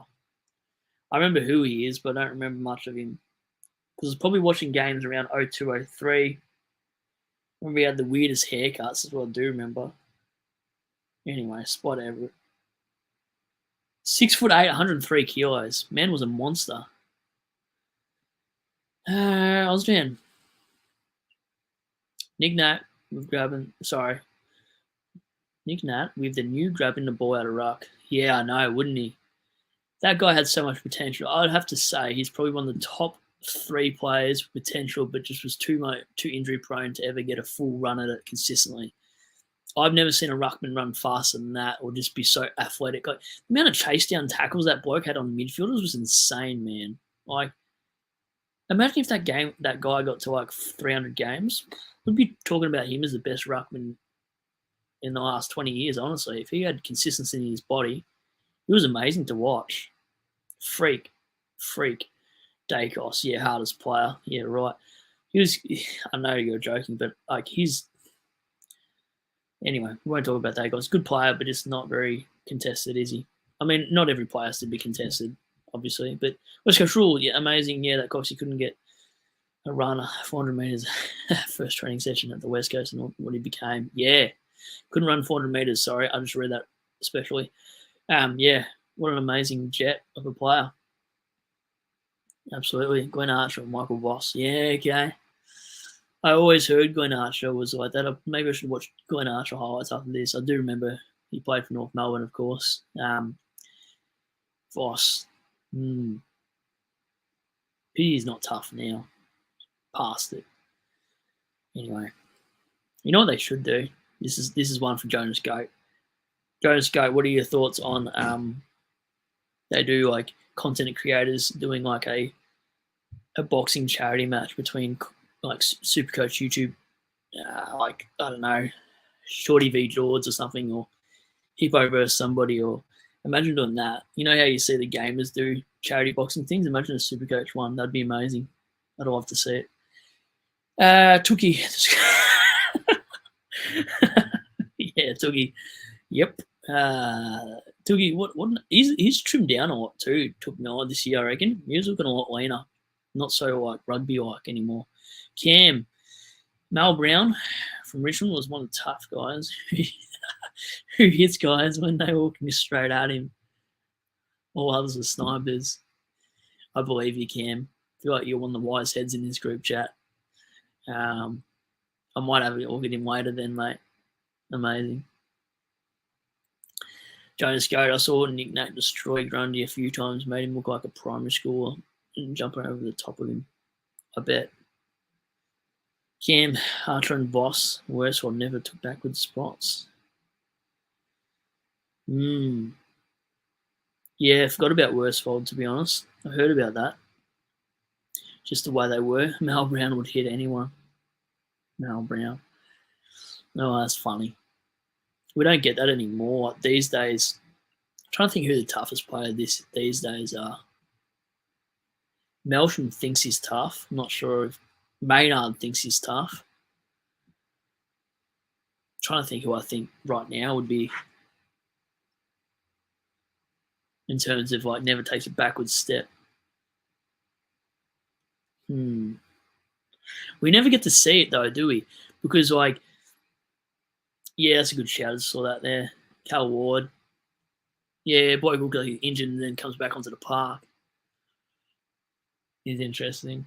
There's two types of tough. There's one that think they're tough when they're trying to jumper punch everybody, and then there's tough that like Cal Ward. That's exactly the shout I was looking for. And then there's ones that want to jump into a pack just because they want to fight, like this bloke Stephen May thinks he's tough. Agreed. FPL absolutely does. You know who I reckon would have went all right? I know I mentioned him last time on the stream, but I reckon Jakey King would have went all right, especially power to height ratio. What ruckman did he get on top of? It was in a Collingwood scuffle. And the commentator's like, do a push up on him, King, or something like that. That was wild. I love Jakey King. I miss him. Getting some good comments in here now. West Coast Rule, his South Freo coach side never took a backward step either. Yeah, I bet, especially when you got a tough coach. Love it. Fred Rao is, yeah, I reckon he's up there in terms of like going into the contested pill and like he doesn't actually go for players in a scuff. But if we're talking about hard ball gets and just insane things, you know, like how are you still alive? The man eats grass, for God's sake. Like what a loose unit. I'm not sure he's probably the smartest bloke to talk to if he's eating grass, but man, he's tough. Give him that. Crazy fit. Yeah, sorry, I've actually delved off Supercoach at the moment a little bit to what we're meant to be talking about. But anyway, Crazy Fit says people downgrading Primo Rucks for sweet, then use cash for elsewhere. Yeah, it is going to be scary, but I think there's merit in doing it, isn't there, mate? William Baker, yeah, he's hard as a cat's head. Yep. So there's two tough I'm talking about. Like there's Liam Baker tough, and then there's Pickett tough, where he just wants to fight everybody and would win. Although he is pretty player tough too. Like anyway, Pickett, I don't know how he gets games. He'll be in court this year. Anyway, whatever. Won't go any further in that case. I get in trouble. Bo Brown. Jones Goat. May has the size, but that's it. Yeah, bro. If he was literally like 5'7" or 5'8", he wouldn't be doing nothing. He'd be terrified. My cat needs some food. She's meowing at me. That wasn't the comment in there. A Blues fan, Weber was always one person scuffed, isn't he? Yeah, not a lot going on here. You see him behind the bar, whatever it's called. Is it the behind the bar, the show? Him explaining his tattoos. Not a lot going up there sometimes with Weber. I don't really like Cheese. Real doesn't want to uncontested possession. Yeah, if it's uncontested, he doesn't want it, does he, mate? All right, so again, the consensus is Real and Weber. Yeah, Jonas, go. Legit. Weber is 100%. Bo, when do you think Pickett should be dropped? Because I think, I don't know. I don't know how McIntosh or Pickett get a game every week. Honestly.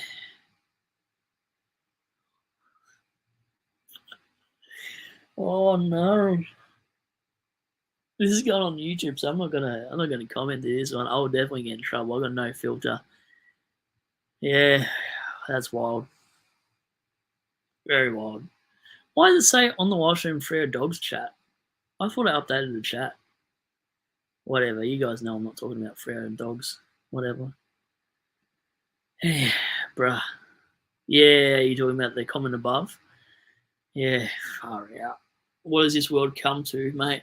I'm living in the wrong era, honestly. Like, I don't know what I'm going to tell my boy when he gets to an age because I can't deal. I can't deal, if you know where I'm going with that. Jones Goat, Justin Martin ran into Mitch Robinson and damaged his kidney. Yeah, I know.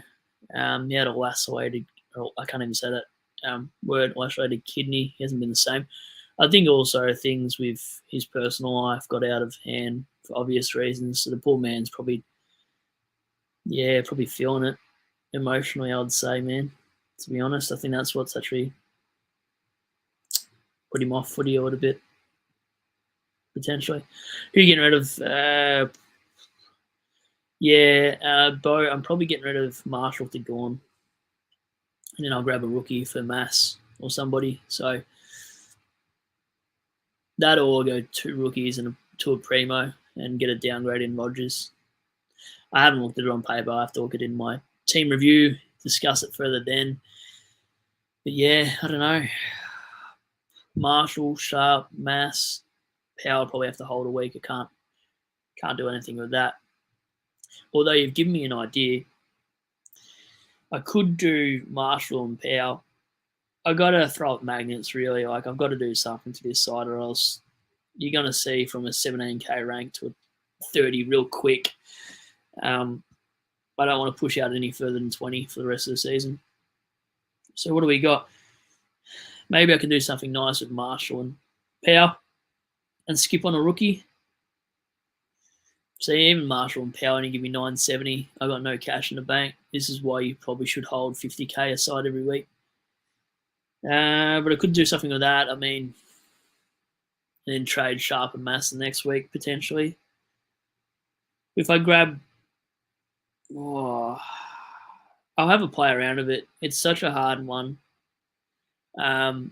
I'll do the team review, talk about my trades. Then when I do a team preview, probably change again. And then if you see a Friday morning sneaky video, it's because I've changed my mind for the 480th time. I don't know if anyone else is like this, but when you're doing an 8-hour shift at work, you just think about SuperCoach trades because you can remember all the prices in your head. And you've just done 40 trades in your head for the week. And you're like, can it be a lockout already so I don't have to do this? Thinking about SuperCoach, I almost cut myself with the knife the other day accidentally when I was opening something. I was like, oh, yeah, I should trade this player. Oh, what? Anyway, off topic again, but whatever. Ozjan, I got a cheeky pod this week. I think I'm swapping Power to Essendon forward. Jai Kydwall, Essendon forward. Well, it's not going to be a cheeky pod for the other 18 viewing, but I won't be mad if you don't tell us. Let me have a look. Let me see if I can guess. Please don't tell me it's a Langford. Essendon forward. I don't like Cheese. I think this is a question for you. Yeah, I just thought you just said that too. FPL. I think he's probably saying, oh, you better not be saying Stringer. I love some weird picks, but please don't tell me Stringer. Oh, no, he has. He has. Just as I looked up at the comment, oh, my God. You are wild, my friend. Let me have a look at it in a second. I'll have a look at the package. DR said on his stream, midfield spot of Precious. Are so precious. I have 2 spots left. Looking at Dawson, Petrarca, Butter, Sarong. Hey, is he streaming right now? Jonas, is that why I lost like 15 other people? He's streaming? Oh, I'm not actually mad, by the way, if people flick over and watch other people, whatever in between. As long as you come back and sub, we're all right. And just give me your view and what you think you should do in the week. Anyway, yeah, wow. He's not wrong, though. He's 100% right. So what he's saying is too, and this is why I'm not really hot on Clary, because if you put Clary as M8, you have to stick with him for the rest of the year. I think if you're finding value, it's in the forward and back line. Not sure what he thinks with that statement, but I know midfield spots are pretty precious. But I don't mind still going for value in midfield if we're talking Dawson, LDU, etc. Because you're not going to be able to pay 600k for every damn player. And you got to remember it's the average from here on out. So Dawson for 550 could average just as much as Merritt from here on out. Whatever. You know what I mean. DR did a Friday night stream. Did he really? Oh, this would have been before the game. My bad. Yeah, FBI, I guess the same one. The package. Let's have a look at the package. Ozjan for the other 16 or 15, it will be. I don't think it includes me. Jake Stringer. Oh, what have you done to me? All right. Ozjan, I love your contribution, but he is averaging 73 in the last 3 and 67 in the last 5. He's gone 80, 52, 57, 57, 68, 59, 94. Ozjan, what are you doing? How much is he? Right, now you got me on a thought, right? If you're looking at weird prices, well, you're at the right place. So you're looking at a player at 344k. This is disgusting territory. But let me have a look at 344k. I think the rest of the chat know where I'm going with this pick. All right, let's look at 350 and under. This could be disgusting. I'm going to get so much hate for this in a second. Oh, no. I'll just price it from high to low so I can have a look at the ridiculous names you're looking at.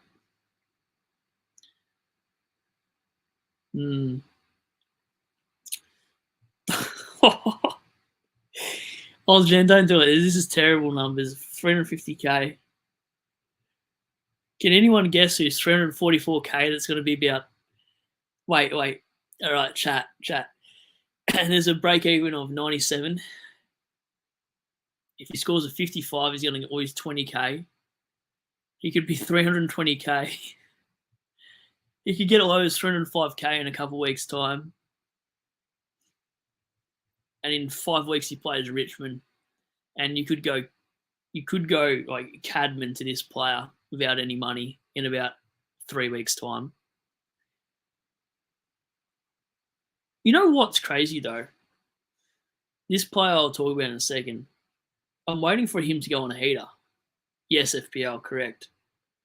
And this is like he got absolutely bodied by Wiedering, like absolutely towed up.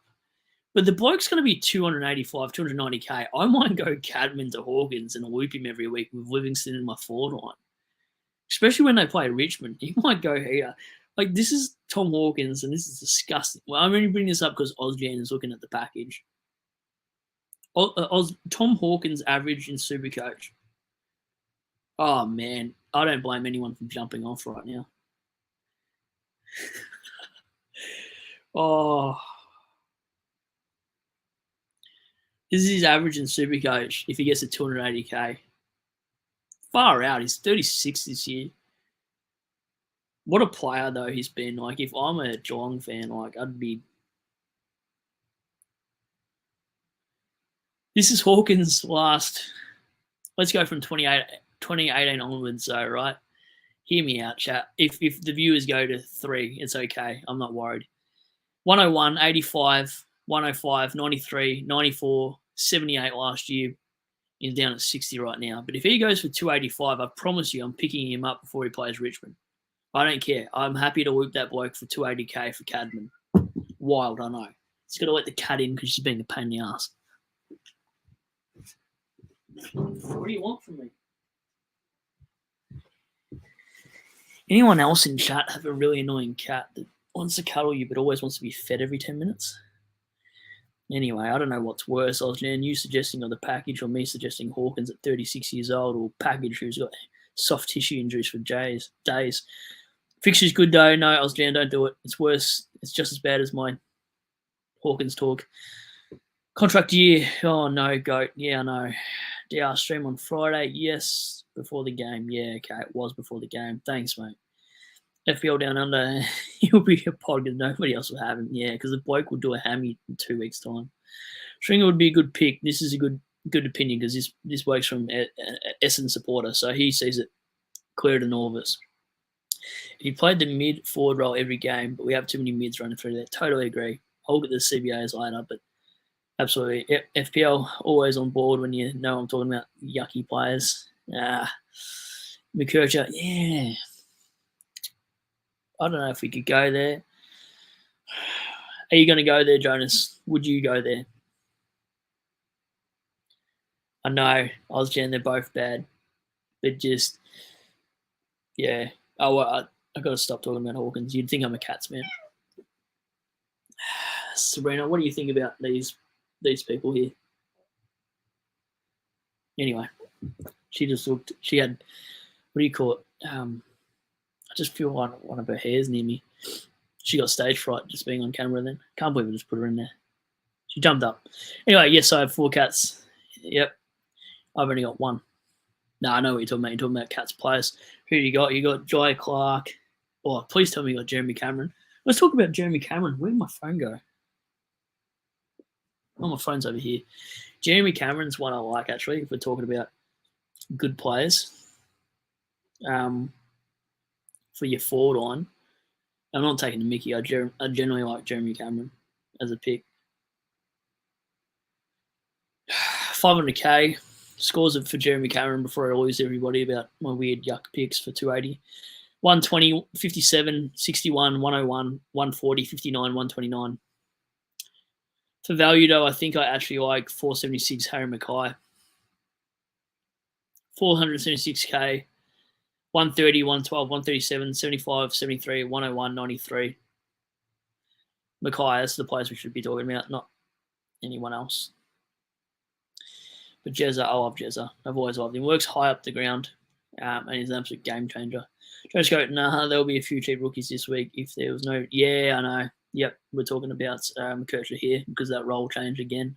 But Fisher as sub might change that if he's not sub again. I don't know. Cheers. Yeah, Jezza's definitely one I'm looking at too. Yeah, we could have got him for pretty cheap too. I swear he was cheap before.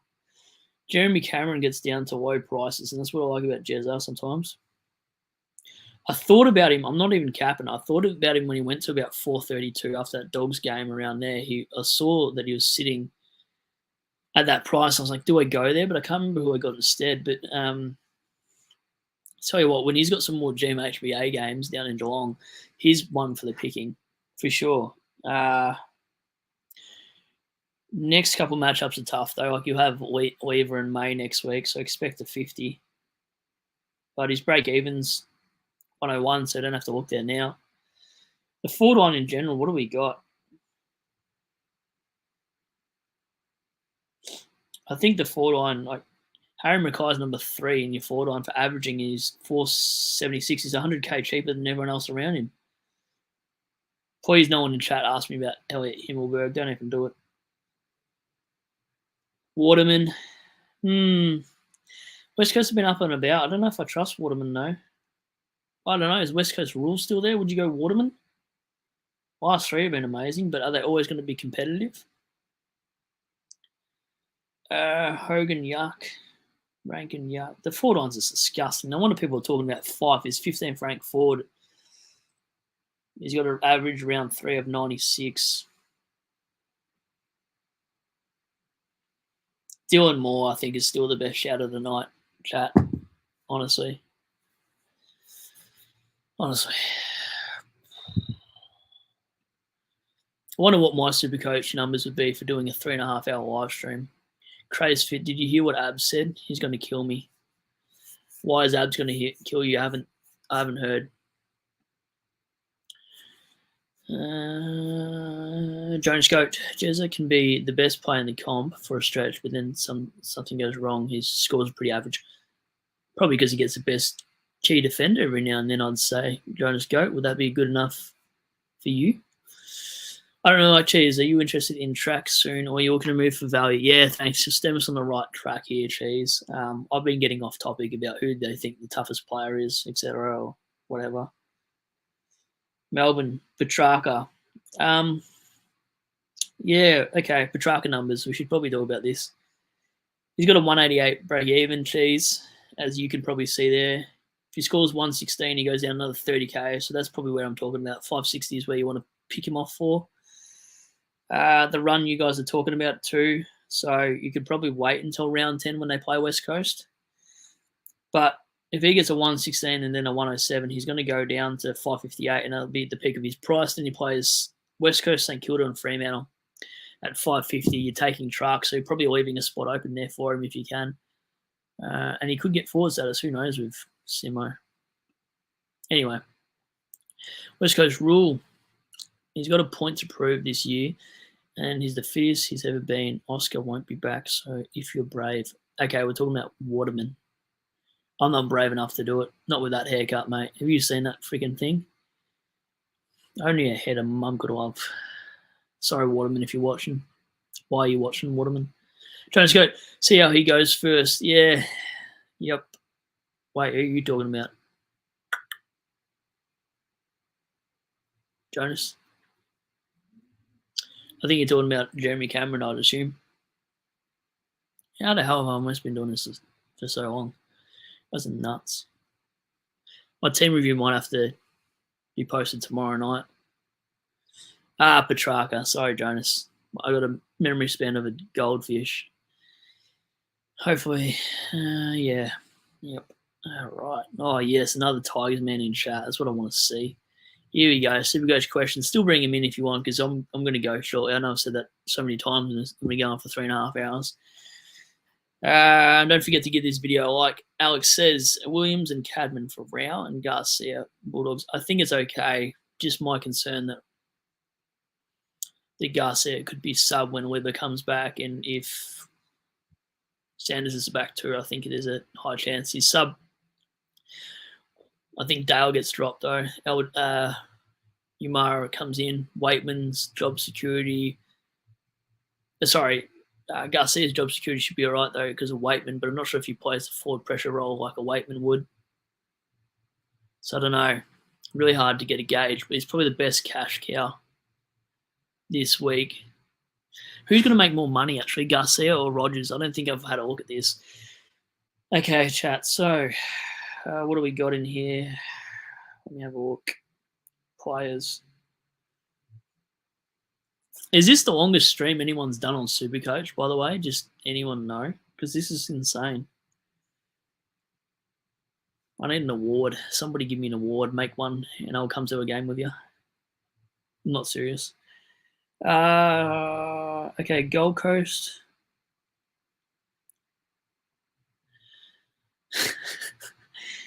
Gold Coast and Bulldogs. Who's got the better?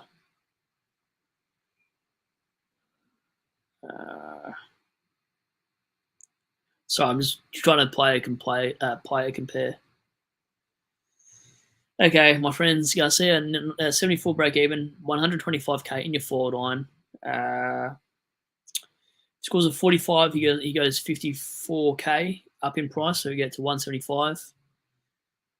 Next three will look good if he's not sub. Hawthorn, Richmond, Giants. Scores of 82 and 64, so Really good, obviously. As a forward, though, can you afford to get him if he becomes a sub and a dead rookie in 2 to 3 weeks? Got to think of that. Okay. Wow, David Swire is going to be super cheap. Don't look at him though. He's been a sub candidate. He's lost 226,000 from being a sub. And Swire's break even is 97. Swire could be, if Swire gets a run at it, I'm not even joking. He's a mid forward, 195. If he is sub for the next few weeks, he could be like a 123k rookie. You just hope Gold Coast get injuries and you pick him up for 130k. I hope I'm the first person to shout that out of all the creators. Anyway, don't look at David Swire. He's a sub candidate every week. He's been for 3 weeks. Rogers was the player I was trying to compare. I am so sorry. Yeah, sorry, FBL. I definitely know that Swire's sub material has been 3 weeks in a row. It's okay. I'm not going there.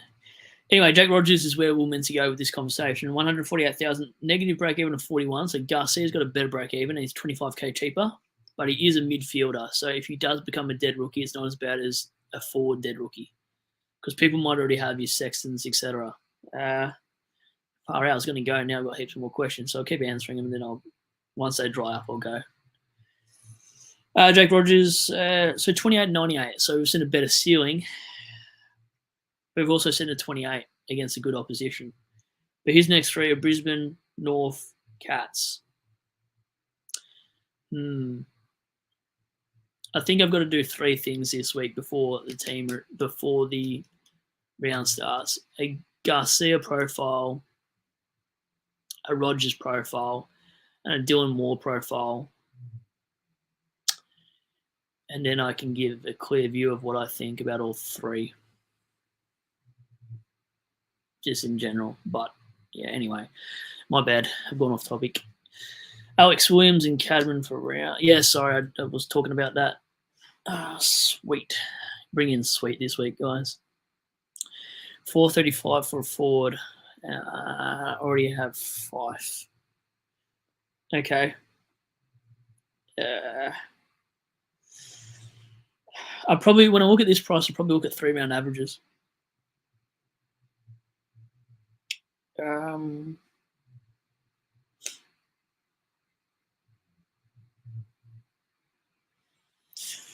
This is a really hard one. Yuck. Far out. You stumped me here. 435. Do you got Harley Reid, Ozjan? Harley Reid would be a shout. If you don't have him, he's 393. Surely you've got him though, right? Like you're a Hawthorn fan, not a West Coast fan. 435. Yuck. I don't know. That's Langford. Oh, he clutching at straws here now, mate. Just Jake Stringer. I can't see anything for 435, mate. Apart from the ones I just named. Cam Rayner? Could you go Rayner? Oh, that's yuck too. I'm sorry, I don't know how to answer that question. I tried. I really tried. My apologies, Osnian. I don't like cheese. Would you boost to get the Dempsey out for rookie and go into next week at 300k?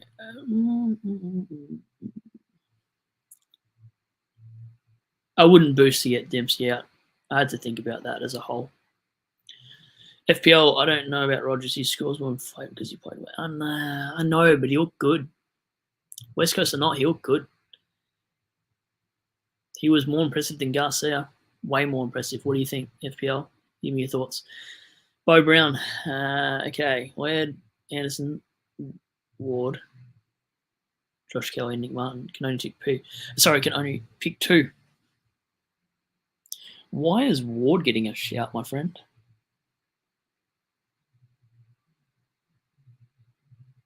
Anderson, Nick Martin. I'll give you Laird's role change worries me a little bit. He got a good fixture. Nick Martin 1.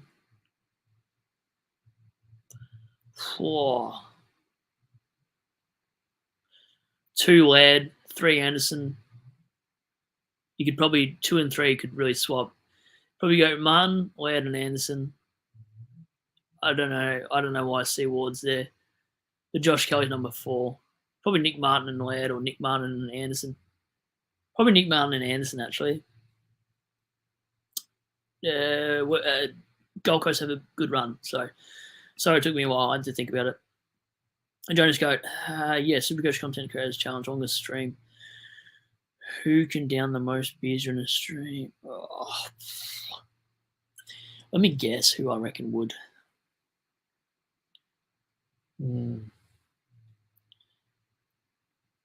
I don't know. Not a lot of them look like drinkers. Maybe Steve wins that one. The others don't really look like drinkers to me. That's not an insult, by the way. Don't think it was. But you know what I mean? They just don't look like they'd be on the drinks a lot. Shutting my door again. Sweet would go up 100k. Yep, he would definitely go up 100k. Yeah. As long as he doesn't get injured, we'll be all right, I think, mate. Sub, yeah. Swallow is sub every week. But as I was saying before, imagine if he gets to 130 and it's not sub anymore. He's got DPP as well, Swallow. Bo Brown. Hey, did I answer that? He came through twice, my friend. Hopefully you got the first answer. Jonas Dempsey, yeah, he's got to go, mate. Yep, fair statement. You backed up your facts pretty well there. Yeah, you got Reid. Then at that price, probably Langford, because he's playing forward and he's got an easy fixture. And he might go on a bit of a heater with the fixture you got going. And he always looks like your main target. Like the bloke's going to kick 60 a year. Yeah, probably Langford. FPL, could you swing a bit of DPP and make it? Yeah, I know, right? We should have asked him that question. Very good shout there. Can you do that, Ozjan? Because that'd be a lot better. Stephen May incoming if he's 435. Hopefully Luke Parker gets forward status, played well. He needs 3 games to do it, mate, before round 12. So good shout. Luke Parker. Does he affect Heaney is my question. Okay, I was going to say, why Ward? I thought you would. No, I don't like Warner either, actually, this year. He was good today, but I think it was Warner I was watching. Warner number 1 for Sydney? I can't remember. Anyway, not Warner. Not interested in Warner. FPL, I agree. He was good today, and I do feel that Dimmer will keep playing the kids. I think he will too. I don't think they'll use Rogers as an immediate. Yeah, they reward players, like you said, with Dimmer. So I don't think he'll be a sub next week, but it's just more or less if he has a quiet game going forward, he might be sub the week after. FPL down. SDS would probably be down for a few bevos, maybe Shorty. Yeah, I mean, if you had a stream for 3 or 4 hours, it'd be out of those two. If it was alcohol, like we're talking vodka and stuff, I reckon I'd wipe the floor with them both. No, I don't know. I don't know how hard I'll go because I don't know if I can mention this on thingy, but I've definitely ended up in a robe the next morning. Had stomach pump twice. I was 19, but I don't really drink much now. Not saying you should, by the way. It's not a alcohol in like recommendation. I drink like 3 times a year now. So anyway, yeah, Jonas Goat, so would I, mate. I love them when I do. It's pretty rare though for me. FPL Mac Andrew would be all right too. Yeah, he would be. Despite that 71, I still think he's a decent pick, but I think he's missed the boat. My team is sort of set everywhere else. Yeah, okay. Yep, apart from Tom Powell. Yeah, then probably Langford, mate. Just with the fixture going up for that money, I'd go Langford. Don't know if Chat would agree with me, but it's the best I can do for that answer. I don't know, like Cheese, I'd never pick Warner. He sends picks. Does he? Really? Why does he do that? Bro, that's wild. Anyway, do you think Harry Mackay will drop off this season? No, I don't think he will. I think he's top 3 for a reason, and he's 100k cheaper than every other forward. If I had 462, I'd I'd do it. But I've got other fish to fry, like Marshall, my friend. So Harry Mackay is the best value pick for the week because he's top of his line, and you're getting rid of a crap rookie in the forward line. So I'd go there if I wasn't fixing Gorn. I'm thinking of. I don't think it's crazy because Will Phillips will probably get dropped and CBAs will probably go back up for Power and they versus St Kilda, so anything can happen with St Kilda. So I think it's not a bad hold, but I also don't think it's the worst thing in the world if you trade. I think you're fine either way. It's just the amount of cash he's going to bleed out, Alex, for this one. But yeah, wild times with our rookies. Like 2 weeks ago, I thought my team was in a really good spot. Thought we'll be fine here. And then next minute, just all this drama. Stewart comes out. Like, I don't even know what to say. In my review, I don't know if you can get annoyed at luck. Maybe you can, but I don't know. It's such a tricky week for me to even think about my trades as well. Like, this week feels like a make it or break it at this point. I can't believe you guys have been tuning in for almost 4 hours. Thanks everyone for supporting me. I even saw the subs go to 402, so that's nice. Keeps me going, I suppose. Anyway, Jonas Goat, have a big Johnson from. Have to ask Big Johnson from Centre Bounce about Power. Yeah, it's probably a good call because he's a North supporter.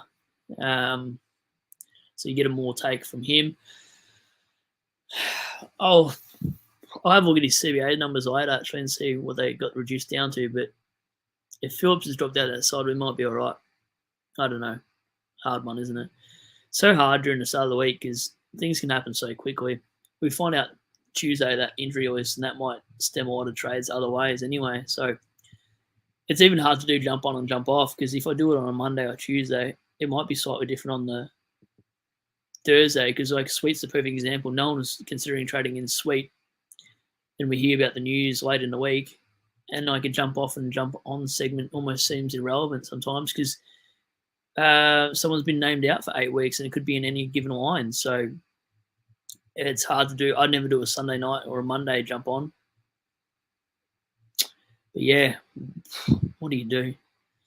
I don't know. I think a lot of people in the gun are going to have Marshall, Draper in the back line, Powell. It'll be the same 6 players we talked about tonight. Is generally the rule of thumb anyway. You normally gather a pretty good idea of what chat's been talking about. But yeah, anyways. I might, if you see me during the week do a live again, it won't be going on the YouTube. This one will tonight. But man, last week I got pretty bored, so I think I did about 3 streams for a few hours before work the next day. I still can't believe we got Steve to do like a drinking one. And he got him to scull beers on cam or a beer on cam. That was funny as. I can't believe he opened his email address at 1 a.m. or midnight either. How funny is that? We're going to have to do a jump on, jump off segment so I can see how the rest of his night went.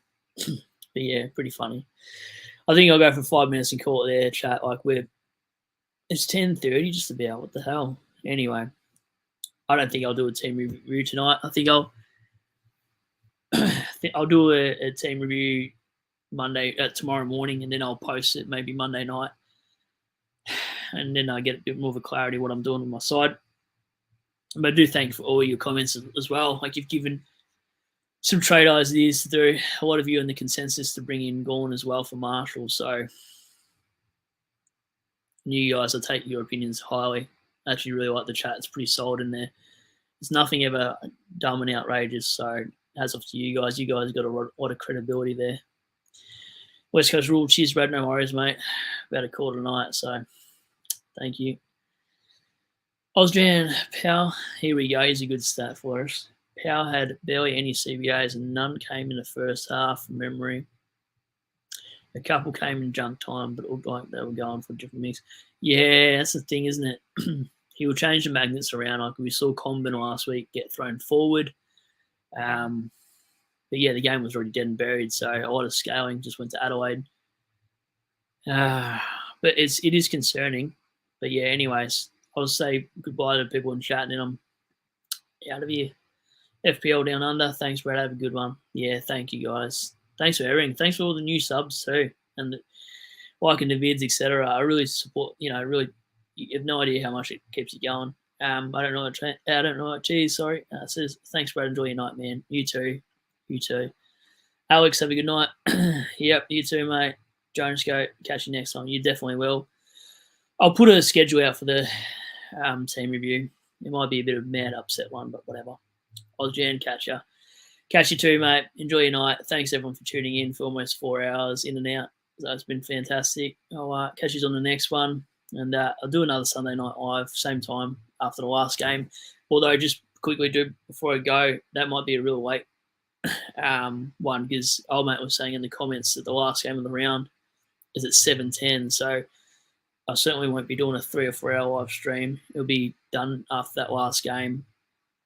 It'll be like 10:30. We'll just go for an hour and call it a night and tell me your rage trades again. So the last game of the week is 7:10 Brisbane v Suns. Yeah, it'd be a late rage trade talk. And then don't forget to VC and C's on the Thursday night because there's a Thursday night game, Adelaide v Port Adelaide. VC Dawson if you have him. Anyway, good night. I'll catch you next time.